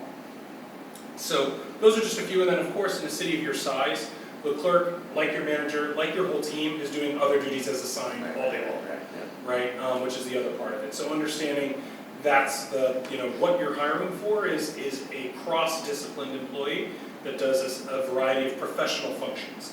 I don't have to tell you folks, because you're very good about understanding and appreciating your staff. So in other instances, I've had to explain they're not just somebody who answers the phones and shows up to a meeting once a month. There's a lot more to the job. Right. They're not a receptionist. People hear clerk, they think receptionist. It's not clerical. There is clerical work, but it's not purely clerical. It's a professional role. And that's also why you're talking salary ranges you talk, or that you see the salary ranges you see depending on the size of the municipality.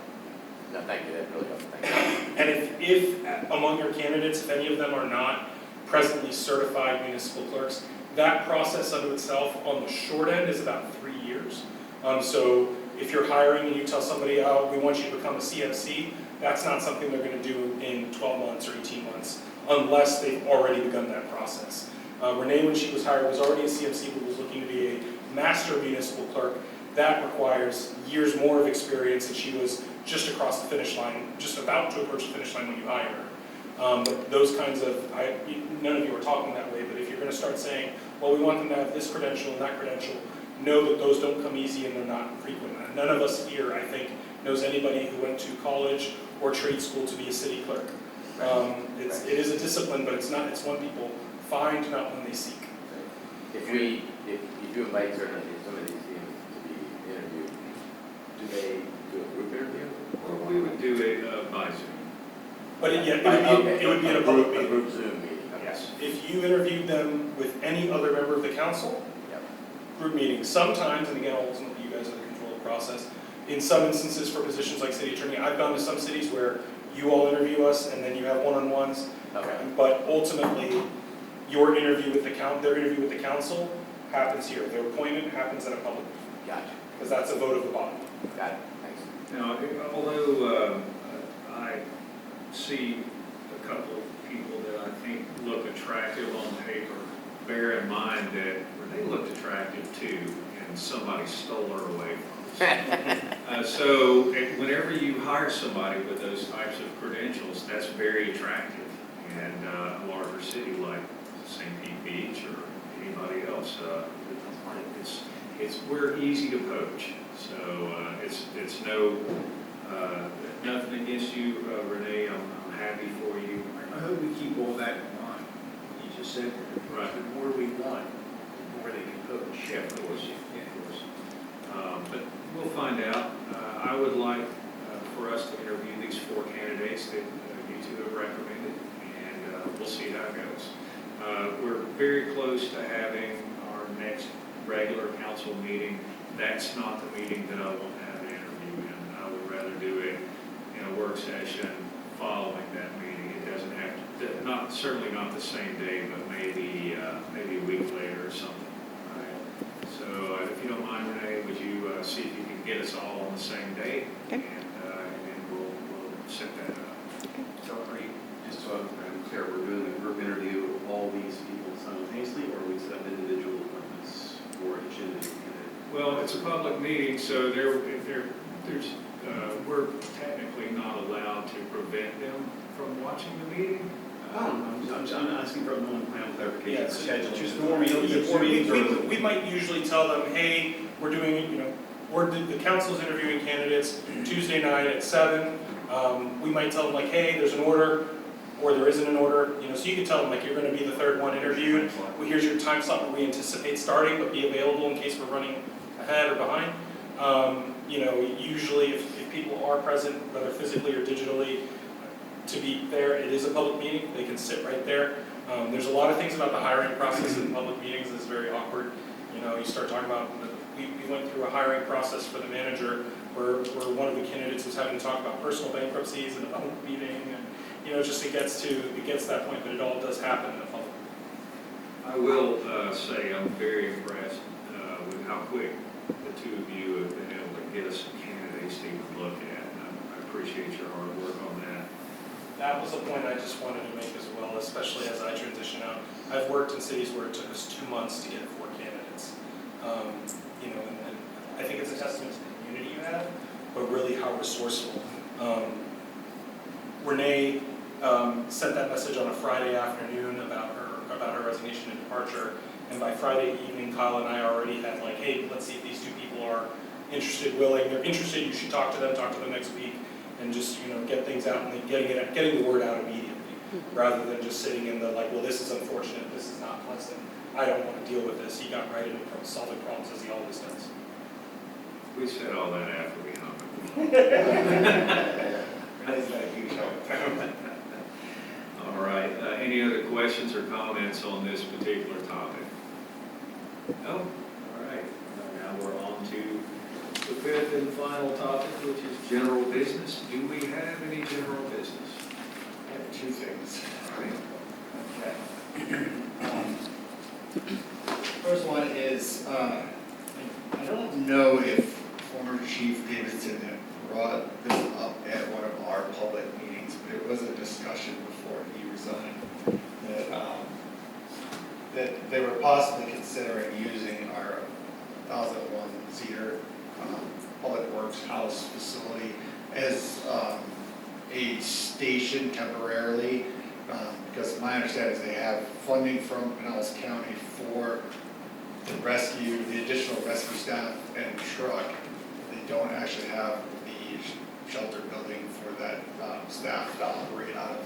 So now that the funding is here for the personnel and the equipment, they can actually get a rescue unit going before they're done with their building. But that would involve using our house temporarily. Now, that's not a fire truck, right? Or is it? That would be an ambulance. Okay, that's what I thought. EMS. EMS, but I think they could also keep a fire truck here if needed. But the idea would be to just use it as a quarter to sleep in, and then they would get their calls and park their vehicles in the lot, and it would give them faster response Did time. you just say sleep in the truck? No, in the building. So they would park one or two vehicles in our city hall parking. Yes. And then they would just walk around the corner to, or run if it's an emergency. We were just tossing around ideas, but the idea would be to come out of the side door of the garage with some sort of stairway built into that parking lot so that they get up to the vehicles. Is there one in there for They thought there was. This is still in discussion, but I wanted to bring it up. We have the new chief, so got him on board. Just had a local contractor give me an idea of all the elements currently, because we did experience storm damage. We did remove some of the drywall. I told you I was getting quotes for raising up some of the receptacle units. So there is work, flooring, some more clean out that needs to be done to get it to a livable, somewhat, good condition to be able to walk in EDBC. So anyways, I just wanted to bring it up. I'm looking at the price that it would take to get there. And I would like to discuss further with the chief of cost share. What elements do we have to get it to, and then what additional elements do they need to put in, and how we can, what those costs would look like. it? Chief Davidson had that conversation with me, but whenever I saw that he was ending his career and moving on, that I was going to have that conversation with the chief, and I'm glad he brought it to you. I really don't know how people would feel about having sirens going off, leaving the city hall. On the other hand, whenever the new fire hall is built, it's only going to be a couple of streets over from First anyway. So that's something we'll have to get used to. But on the other hand, our services will be faster than they've ever been. I'm okay with it, but I don't know how everyone. How long would it be? About a year, isn't it? Could be a couple of years. A couple of years, yeah. Maybe. But, I'm sorry, could you start at the beginning again? It's in the little house next door, and it's for So only during emergencies they've or been just full time? So they got approved to have another rescue unit to operate with their fire department. But they just Been don't have asking the for location years. yet. Pardon? We've been asking for years. So since they don't have the location yet with the new building, they could set up a temporary location here and run it sooner for like a year and a half, 2 years or so. So that we have service. That's a great idea. I think the only question I had is that if they're also here for an emergency, like building that conceivably would be flooded in the event of an emergency like that. So is that, if you're rebuilding, is that something to think about? I mean, do you have one elevated room that somebody can sleep in? Well, we were gonna, like I said, raise the electrical. I wanna talk about possibly changing out the windows, but, you know, they would be impact windows up to code, would give more resilience to the building, but it's not necessarily something we need to do. But it would be beneficial to them because it would definitely help the sound. Technically, you could put a mobile home right in front of that place, and they have a place to live. So, what do we want on that street? You know, if everybody's all for bringing them in, I say, let's just let the city manager manage it. And I'm aligned, I'm just kind of curious, what do we do with the building now? storage.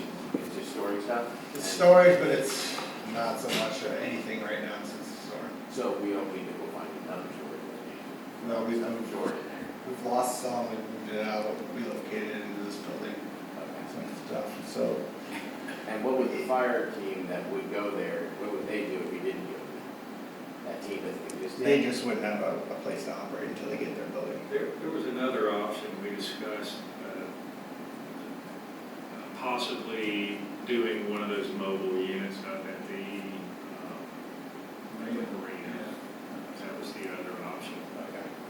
But there's a- Yeah, no, I get it. I was just saying, if the team exists, and they don't have a place right now, or they don't exist? They haven't been created yet. They've been created, so they got Yeah, to, they they don't- don't have to be created. Right, they got There's a little create bit the of a team. Okay, got it, timeline okay. also, And this because will let them start if it's earlier. in, Right, you either okay. have to pull somebody out from somewhere else, or they have to train somebody. Got it. So probably we would get an experienced person, and then the trainee would go to work with another crew. Okay. But the advantage of having you here is you're right here. Right, of course. Yeah, no, I get the advantage. It seems like a no-brainer to kind of Just, trade-off. I have a gut feeling that not everybody's gonna be happy about it. Yeah. I mean, obviously, the people who live right there at 2 in the morning, when the siren goes off, they're not gonna be But happy. they're leaving from the council parking lot, from the city parking lot, not the residence parking lot. Right. They're not on Cedar, so It's pretty close. well, I got to get the Connecticut Bridge anyway, so. If it's 2 in the morning, hopefully they don't have to turn the siren on right away. I don't know. Yeah. I just have to remind them, hey, we have a noise ordinance.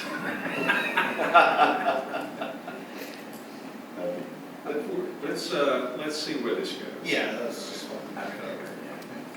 And then the other, it just came up on Friday with Mayor Bloom, since we were getting some pricing for 12th Street to remove 2 stumps. He saw the contractor out there and asked if we consider removing 3 palm trees that are on his north side of the property of 12th Street access.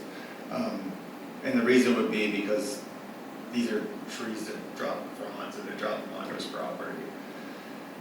He just threw it out there, so I just told him I would ask at the meeting. I did bring up our interlocal discussion, but I didn't get anything. The trees are on his property or the trees are on? They're on the 12th Street Park access. They're very tall Washingtonian palms. You know, he's always wanted them trimmed because they drop the fronds into his pool on his property. But he just happened to see a guy out there and he shot me that text about removing the trees. And I said I wouldn't remove them. So they're on the little strip next to his property? Yeah, actually, At Barrett. Yeah, they're in the parking lot, they're up Let's there. cut down all the trees. There's nobody, That's well, what- there's not many left. What was it? Let's see, share screen.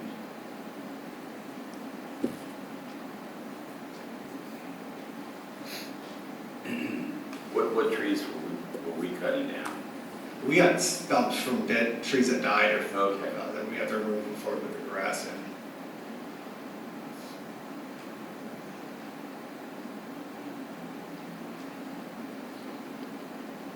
Google Earth is his best friend. Yeah.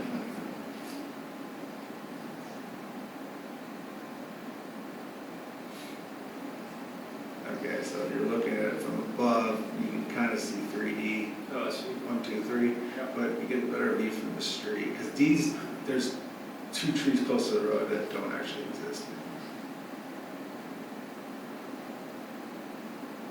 So we're looking at these 3.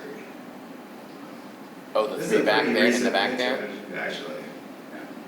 You get the temporary fence and you got the mostly gone cypress. So are we paying for the stump work now? Yes. And if we cut those trees down, we would be paying for it? The quote, because the guy was out there, it was gonna be $1,600,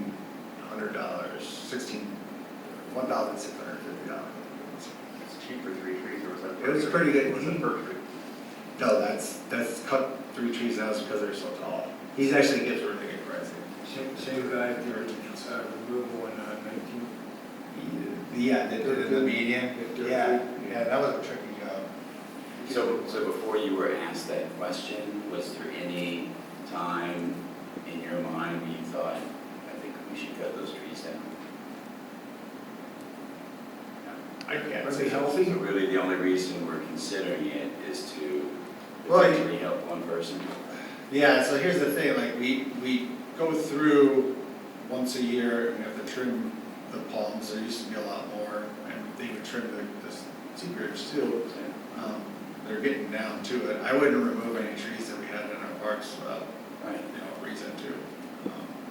Can we, if we take them down, can we put up some smaller ones? Yeah, that's kind of where I was wondering, yeah. That's what More towards the center or something, to where we still have some decorative palms out Some there? landscaping. That's a potential shade. I was just thinking of that too, that we Yeah. just swap them, you Because know, okay. First off, we all have a neighbor with a tree. It just happens, and, the things drop, and leaves get everywhere, and, it's, I understand his pain point there, and I really don't have a problem with taking them out, but I'd like to see something go back instead of just a barren park. Yeah, just I think that's a trees good by compromise, dimensions. actually, yeah. Well, Trees by dimensions. the nice thing about shorter trees would be easier to trim. The reason we contracted these out is they're so tall. Those are awful. Yeah. So, and. I think they look nice on Dunedin Causeway, but here, And going with the shorter ones. yeah, I like that. I'd go by the benches, so it creates some shade, sit down. Yeah. Is he willing to contribute anything to the removal costs? Say 50/50, and then we replace it with whatever trees we want. I go with that, I get that. I like that. Like it. Okay. What else you got? That's it. How about Anybody else? Oh, I think you're figuring that out. Yeah, I was going to bring up a few things.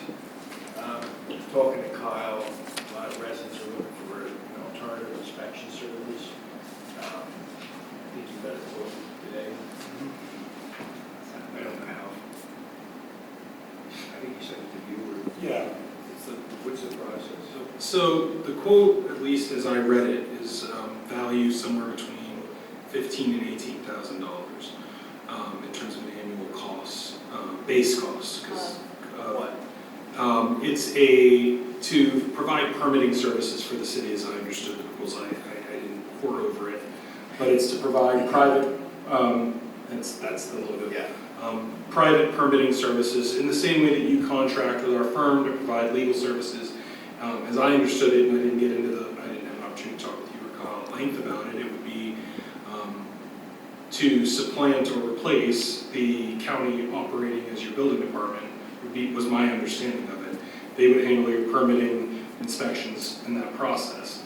Were you to do that, it would be my strong advice based on your charter and otherwise that you go out to RFP for that and you be clear about your scope. Presently, the county, you have a memorandum of understanding and a local agreement with the county where they do, 360 service for building permitting. Obviously, there were various people who had frustrations with that post-storm and how that was handled and where you sat in the queues and all of those things. My advice would be, one, that you're going to go out to RFP, but two, take some time to figure out what your scope of service is based on what the county is, because it's one thing to say we're going to handle permitting. The county's also responsible, as I read the interlocal agreement, for if you're prosecuting building code violations through code enforcement, right? Is this company prepared to come testify at your code enforcement hearings? Are they doing do they do private provider work where They the do some, Pinellas County now. would they operate within Pinellas County now? Yeah. So, but if they operate within Pinellas County and do private provider work for residents, is there a possibility of them having to conflict out for your building department because, oh, we're representing the applicant on this permit application, so we can't? And that might create issues for you. But I think your bigger question is, if you folks decide, you know what, our arrangement with the county being our building department is not the best fit for this community. There are 7 cities, I believe it is, in Pinellas County who presently use the county for their building services. Most of them, beach communities, though not all. Oldsmar is one of them, and they're huge. And so if you decide that, then you should be clear about what your needs are going to be, and you know, make sure that you're getting that full suite of service back, understanding what that's going to Now, I thought this would be an alternative, that we could give them all the work, it would be up to the residents. They won't operate that way. I don't know that the county agreement, I don't know that the county would be comfortable being your, well, just alternative, or even your primary with a secondary alternative, because then you get into issues on which buildings were permitted by whom, and who's got then you've got the public records side of it, right, in terms of the records registry and maintenance and all of that, and then it creates issues for Kyle, oh, well, we need a, look at the permit file for 123 Gulf Boulevard, but 456 is with this other company, and so usually, I'm not aware of any city that's operating multiple vectors for permitting. When we did a Zoom interview, that's how I was presenting it. That might be how they're pitching it. I just don't know if that's, I'm not aware of a municipality in Pinellas County that's presently operating with a suite of companies or entities operating. Now, I am aware of some that say, hey, we have our own building department and we relied on this other person to backstop us, sort of temps, if you will. But I'm not aware of a city that says like, hey man, just take your pick, you can come to us, you can go to him, you can go to him, and we have, a wheelhouse, the way you guys have sometimes used engineers, for example, right? I first learned of this, this afternoon when I saw that quote come in. My advice would be if you're talking about a purchasing thing, you're based on at least the cost, you're above Kyle's discretion in the charter, so you're going to have more than one quote. And based on the complexity of the service you're contracting for, I would suggest you not get quotes, but just get an RFP, go to market and say, hey, we are, if it's the will of the council, we are considering privatizing our building department. If that's what you're doing, that's how I understood it, so I don't mean to mischaracterize it, but if you're looking to privatize your building department, that's what we want to do. Come tell us if you can do this, because there are companies out there that do that. Oh, yeah, and with my intention for a lot of residents voting for an alternative. Yeah, one of the things that I would like to caution everybody about, and I'm right there with you. I was not happy with what we got from the county after the hurricane. I hate that it's taken so long for everyone to get their permits. I hate that just the entire process was terrible. However, what I will say is we are hands down in way better shape than everybody else that went through what we did. And I'm not disputing any of that. I'm saying that some of these people are getting great inspectors, and some of them are getting poor.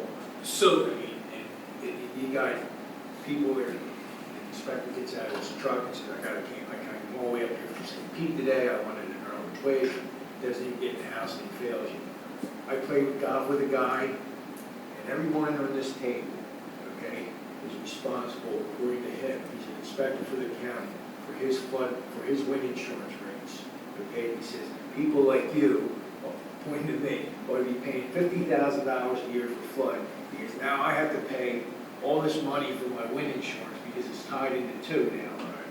And I made some comments to him, but would you imagine him coming out to inspect anything for your property on this island? I mean, that attitude? So the one other thing, and again, my hesitance in what I'm saying comes from understanding what you're talking about too, because there's also the alternative of private providers, which has been a more recent development in permit applications where you have, I have my own guy, I'm paying a private firm that will be private providers and go out and apply and also and say like, look, I looked at it, I'm a professional, I've minted it, and there's a recent statutory change that enables you to use a private provider, and unless the city or county has some reason to question it, it basically gets like pocket approved that way. It moves a little faster. The one challenge you have with private providers is the city or county still has an opportunity to do its own permitting review if you're in the floodplain, which everything here is in a floodplain. When you're on the mainland, that's less of an issue. And so there's been some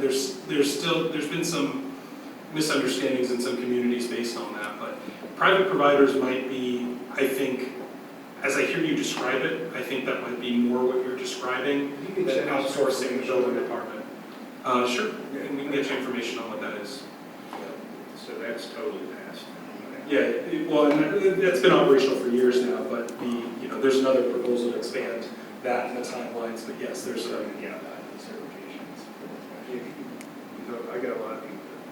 See, one of the problems that you just have to watch out for is, especially whenever you're dealing with zoning, anything like new construction or renovations or things like that, they may say, hey, this is perfectly acceptable, and okay, here's the permit, and you're good to go.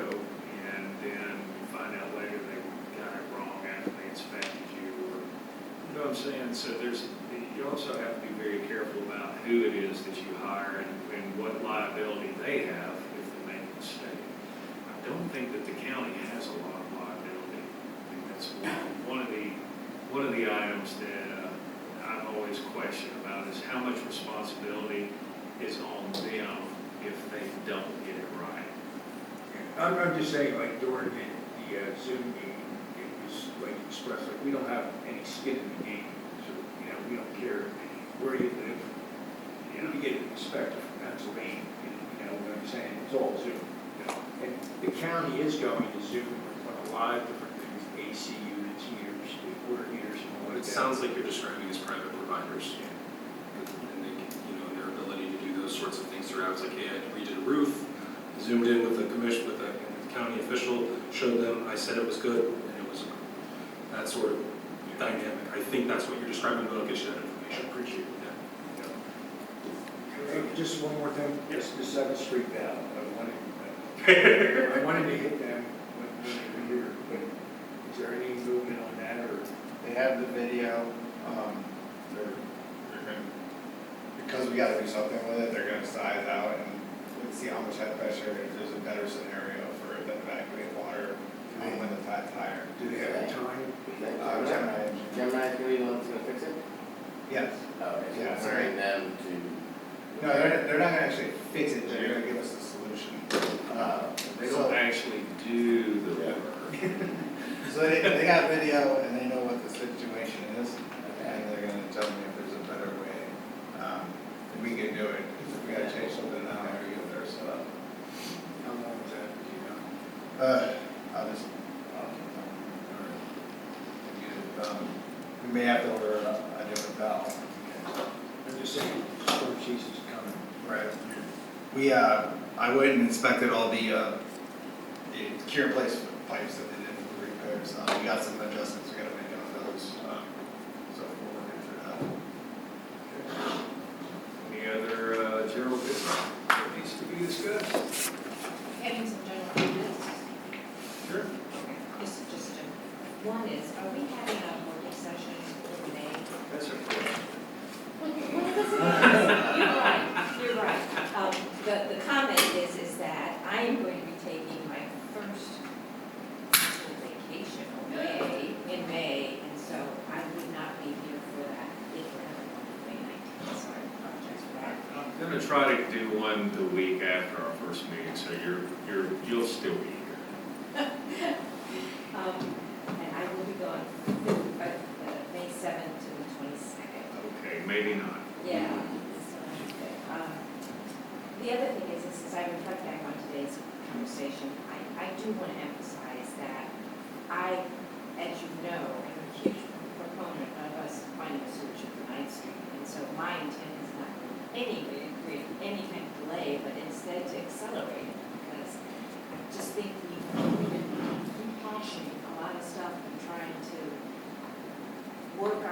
through some, getting more clarity. And I think the work's been done, the analysis has been done, the data is there, let's just pull it together into a cogent place and move on, so.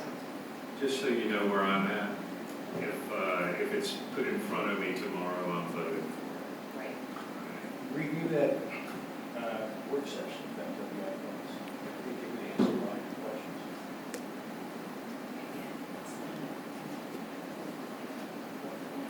Well, they had scenarios that they could answer. You know, that's what I'm saying, I think it should be easy to figure out, but I But really. but that's what I'm saying, they've done towns that had problems like this. I know, that's what I'm saying, I think it's all there. I just think we need good record keeping. For a project of this size, we need some good record keeping so that we can go to our constituents and when they ask, why isn't this not doing everything? Well, we analyze that, here's how, read page 7, you know, I think that's important, that's part of our function as council members.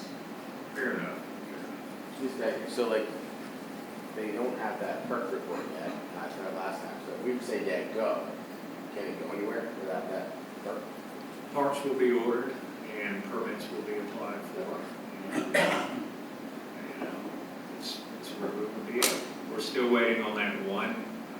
I don't understand, we drilled a hole here and we think we're good, but until we drill the right hole, Right. you know, for the final sample, I didn't quite get that part. I think they made a mistake in the wrong area, they need to double check the exact. Why were they in the area. wrong They're area? confident that Well, it's a take up. we did change it. We asked for it to move. No, we had a sweet spot we wanted it to be at, and then it was changed later because we couldn't get the property owner to agree with it. Okay. That was a long time. Yeah, but I don't know where they drilled, I don't know where they drilled it. There may have been standing water and they just went next to it. Judging by what I saw the day they were out there, they were closer towards the swale, like in this area where we originally were thinking, and they needed to come back in this area. But that area was selected or protected that for over a month or two. That was in the last meeting. That's been like that position for like over a month or two. I don't know why they went drill. They were going to perk test from that location when we were at the last meeting. Yeah. Yeah. They're contracting with someone else to do that job. Right. Obviously, they didn't get it right or they didn't give the correct instructions. Sean, I have one other question, and that is, from a costing perspective, you made a comment about larger, Frank made a comment about a larger pipe or a larger pump. Should we have them do alternative if we wanted to upsize? Or here's Kind of what I was thinking. So here's the $600,000 project, and here's the $700,000 project, but here's actually a difference between the two. So we Our can- 10-inch pump pipe. 10-inch pipe versus an 8-inch pipe, or like 1,600 pipe pump versus a 2,400 pump. Yeah, like that, and to me, I'd like it in more relatable terms, to have 80% of the street never go above the crown, 80% of the events that you just said, that would never go above the crown of the street based on history, that's 500,000. If you want that 90% covered, that's $550,000. Just give me like something like that so I can know, oh, 100,000 more buys me no events, That's reasonable. or I know not zero events, but I mean, again, I'm talking about events that go over or come from Gulf Boulevard. I have a feeling if you raise the pipe size and you increase the size of the pump to the next, Right. to double the capacity, you're probably doubling the price. Yeah, that'd be good to know. I guess that could be, I didn't know But, the biggest part of it. or the if pump. you would ask them if there's Free an assessment, alternative right? to this, what's the, how do you The supersize it? next step up, like you say, with a 10-inch pipe. It's 2%, higher difference in price than 2%. And I'm still hoping we can get it to relatable terms that I can talk to a, a constituent about. This is what it's going to mean to your street. Got you. All right, any other general business? If not, I will entertain a motion to adjourn. Yep. All in favor? Aye. All right, good night, everyone, thank you. Sure not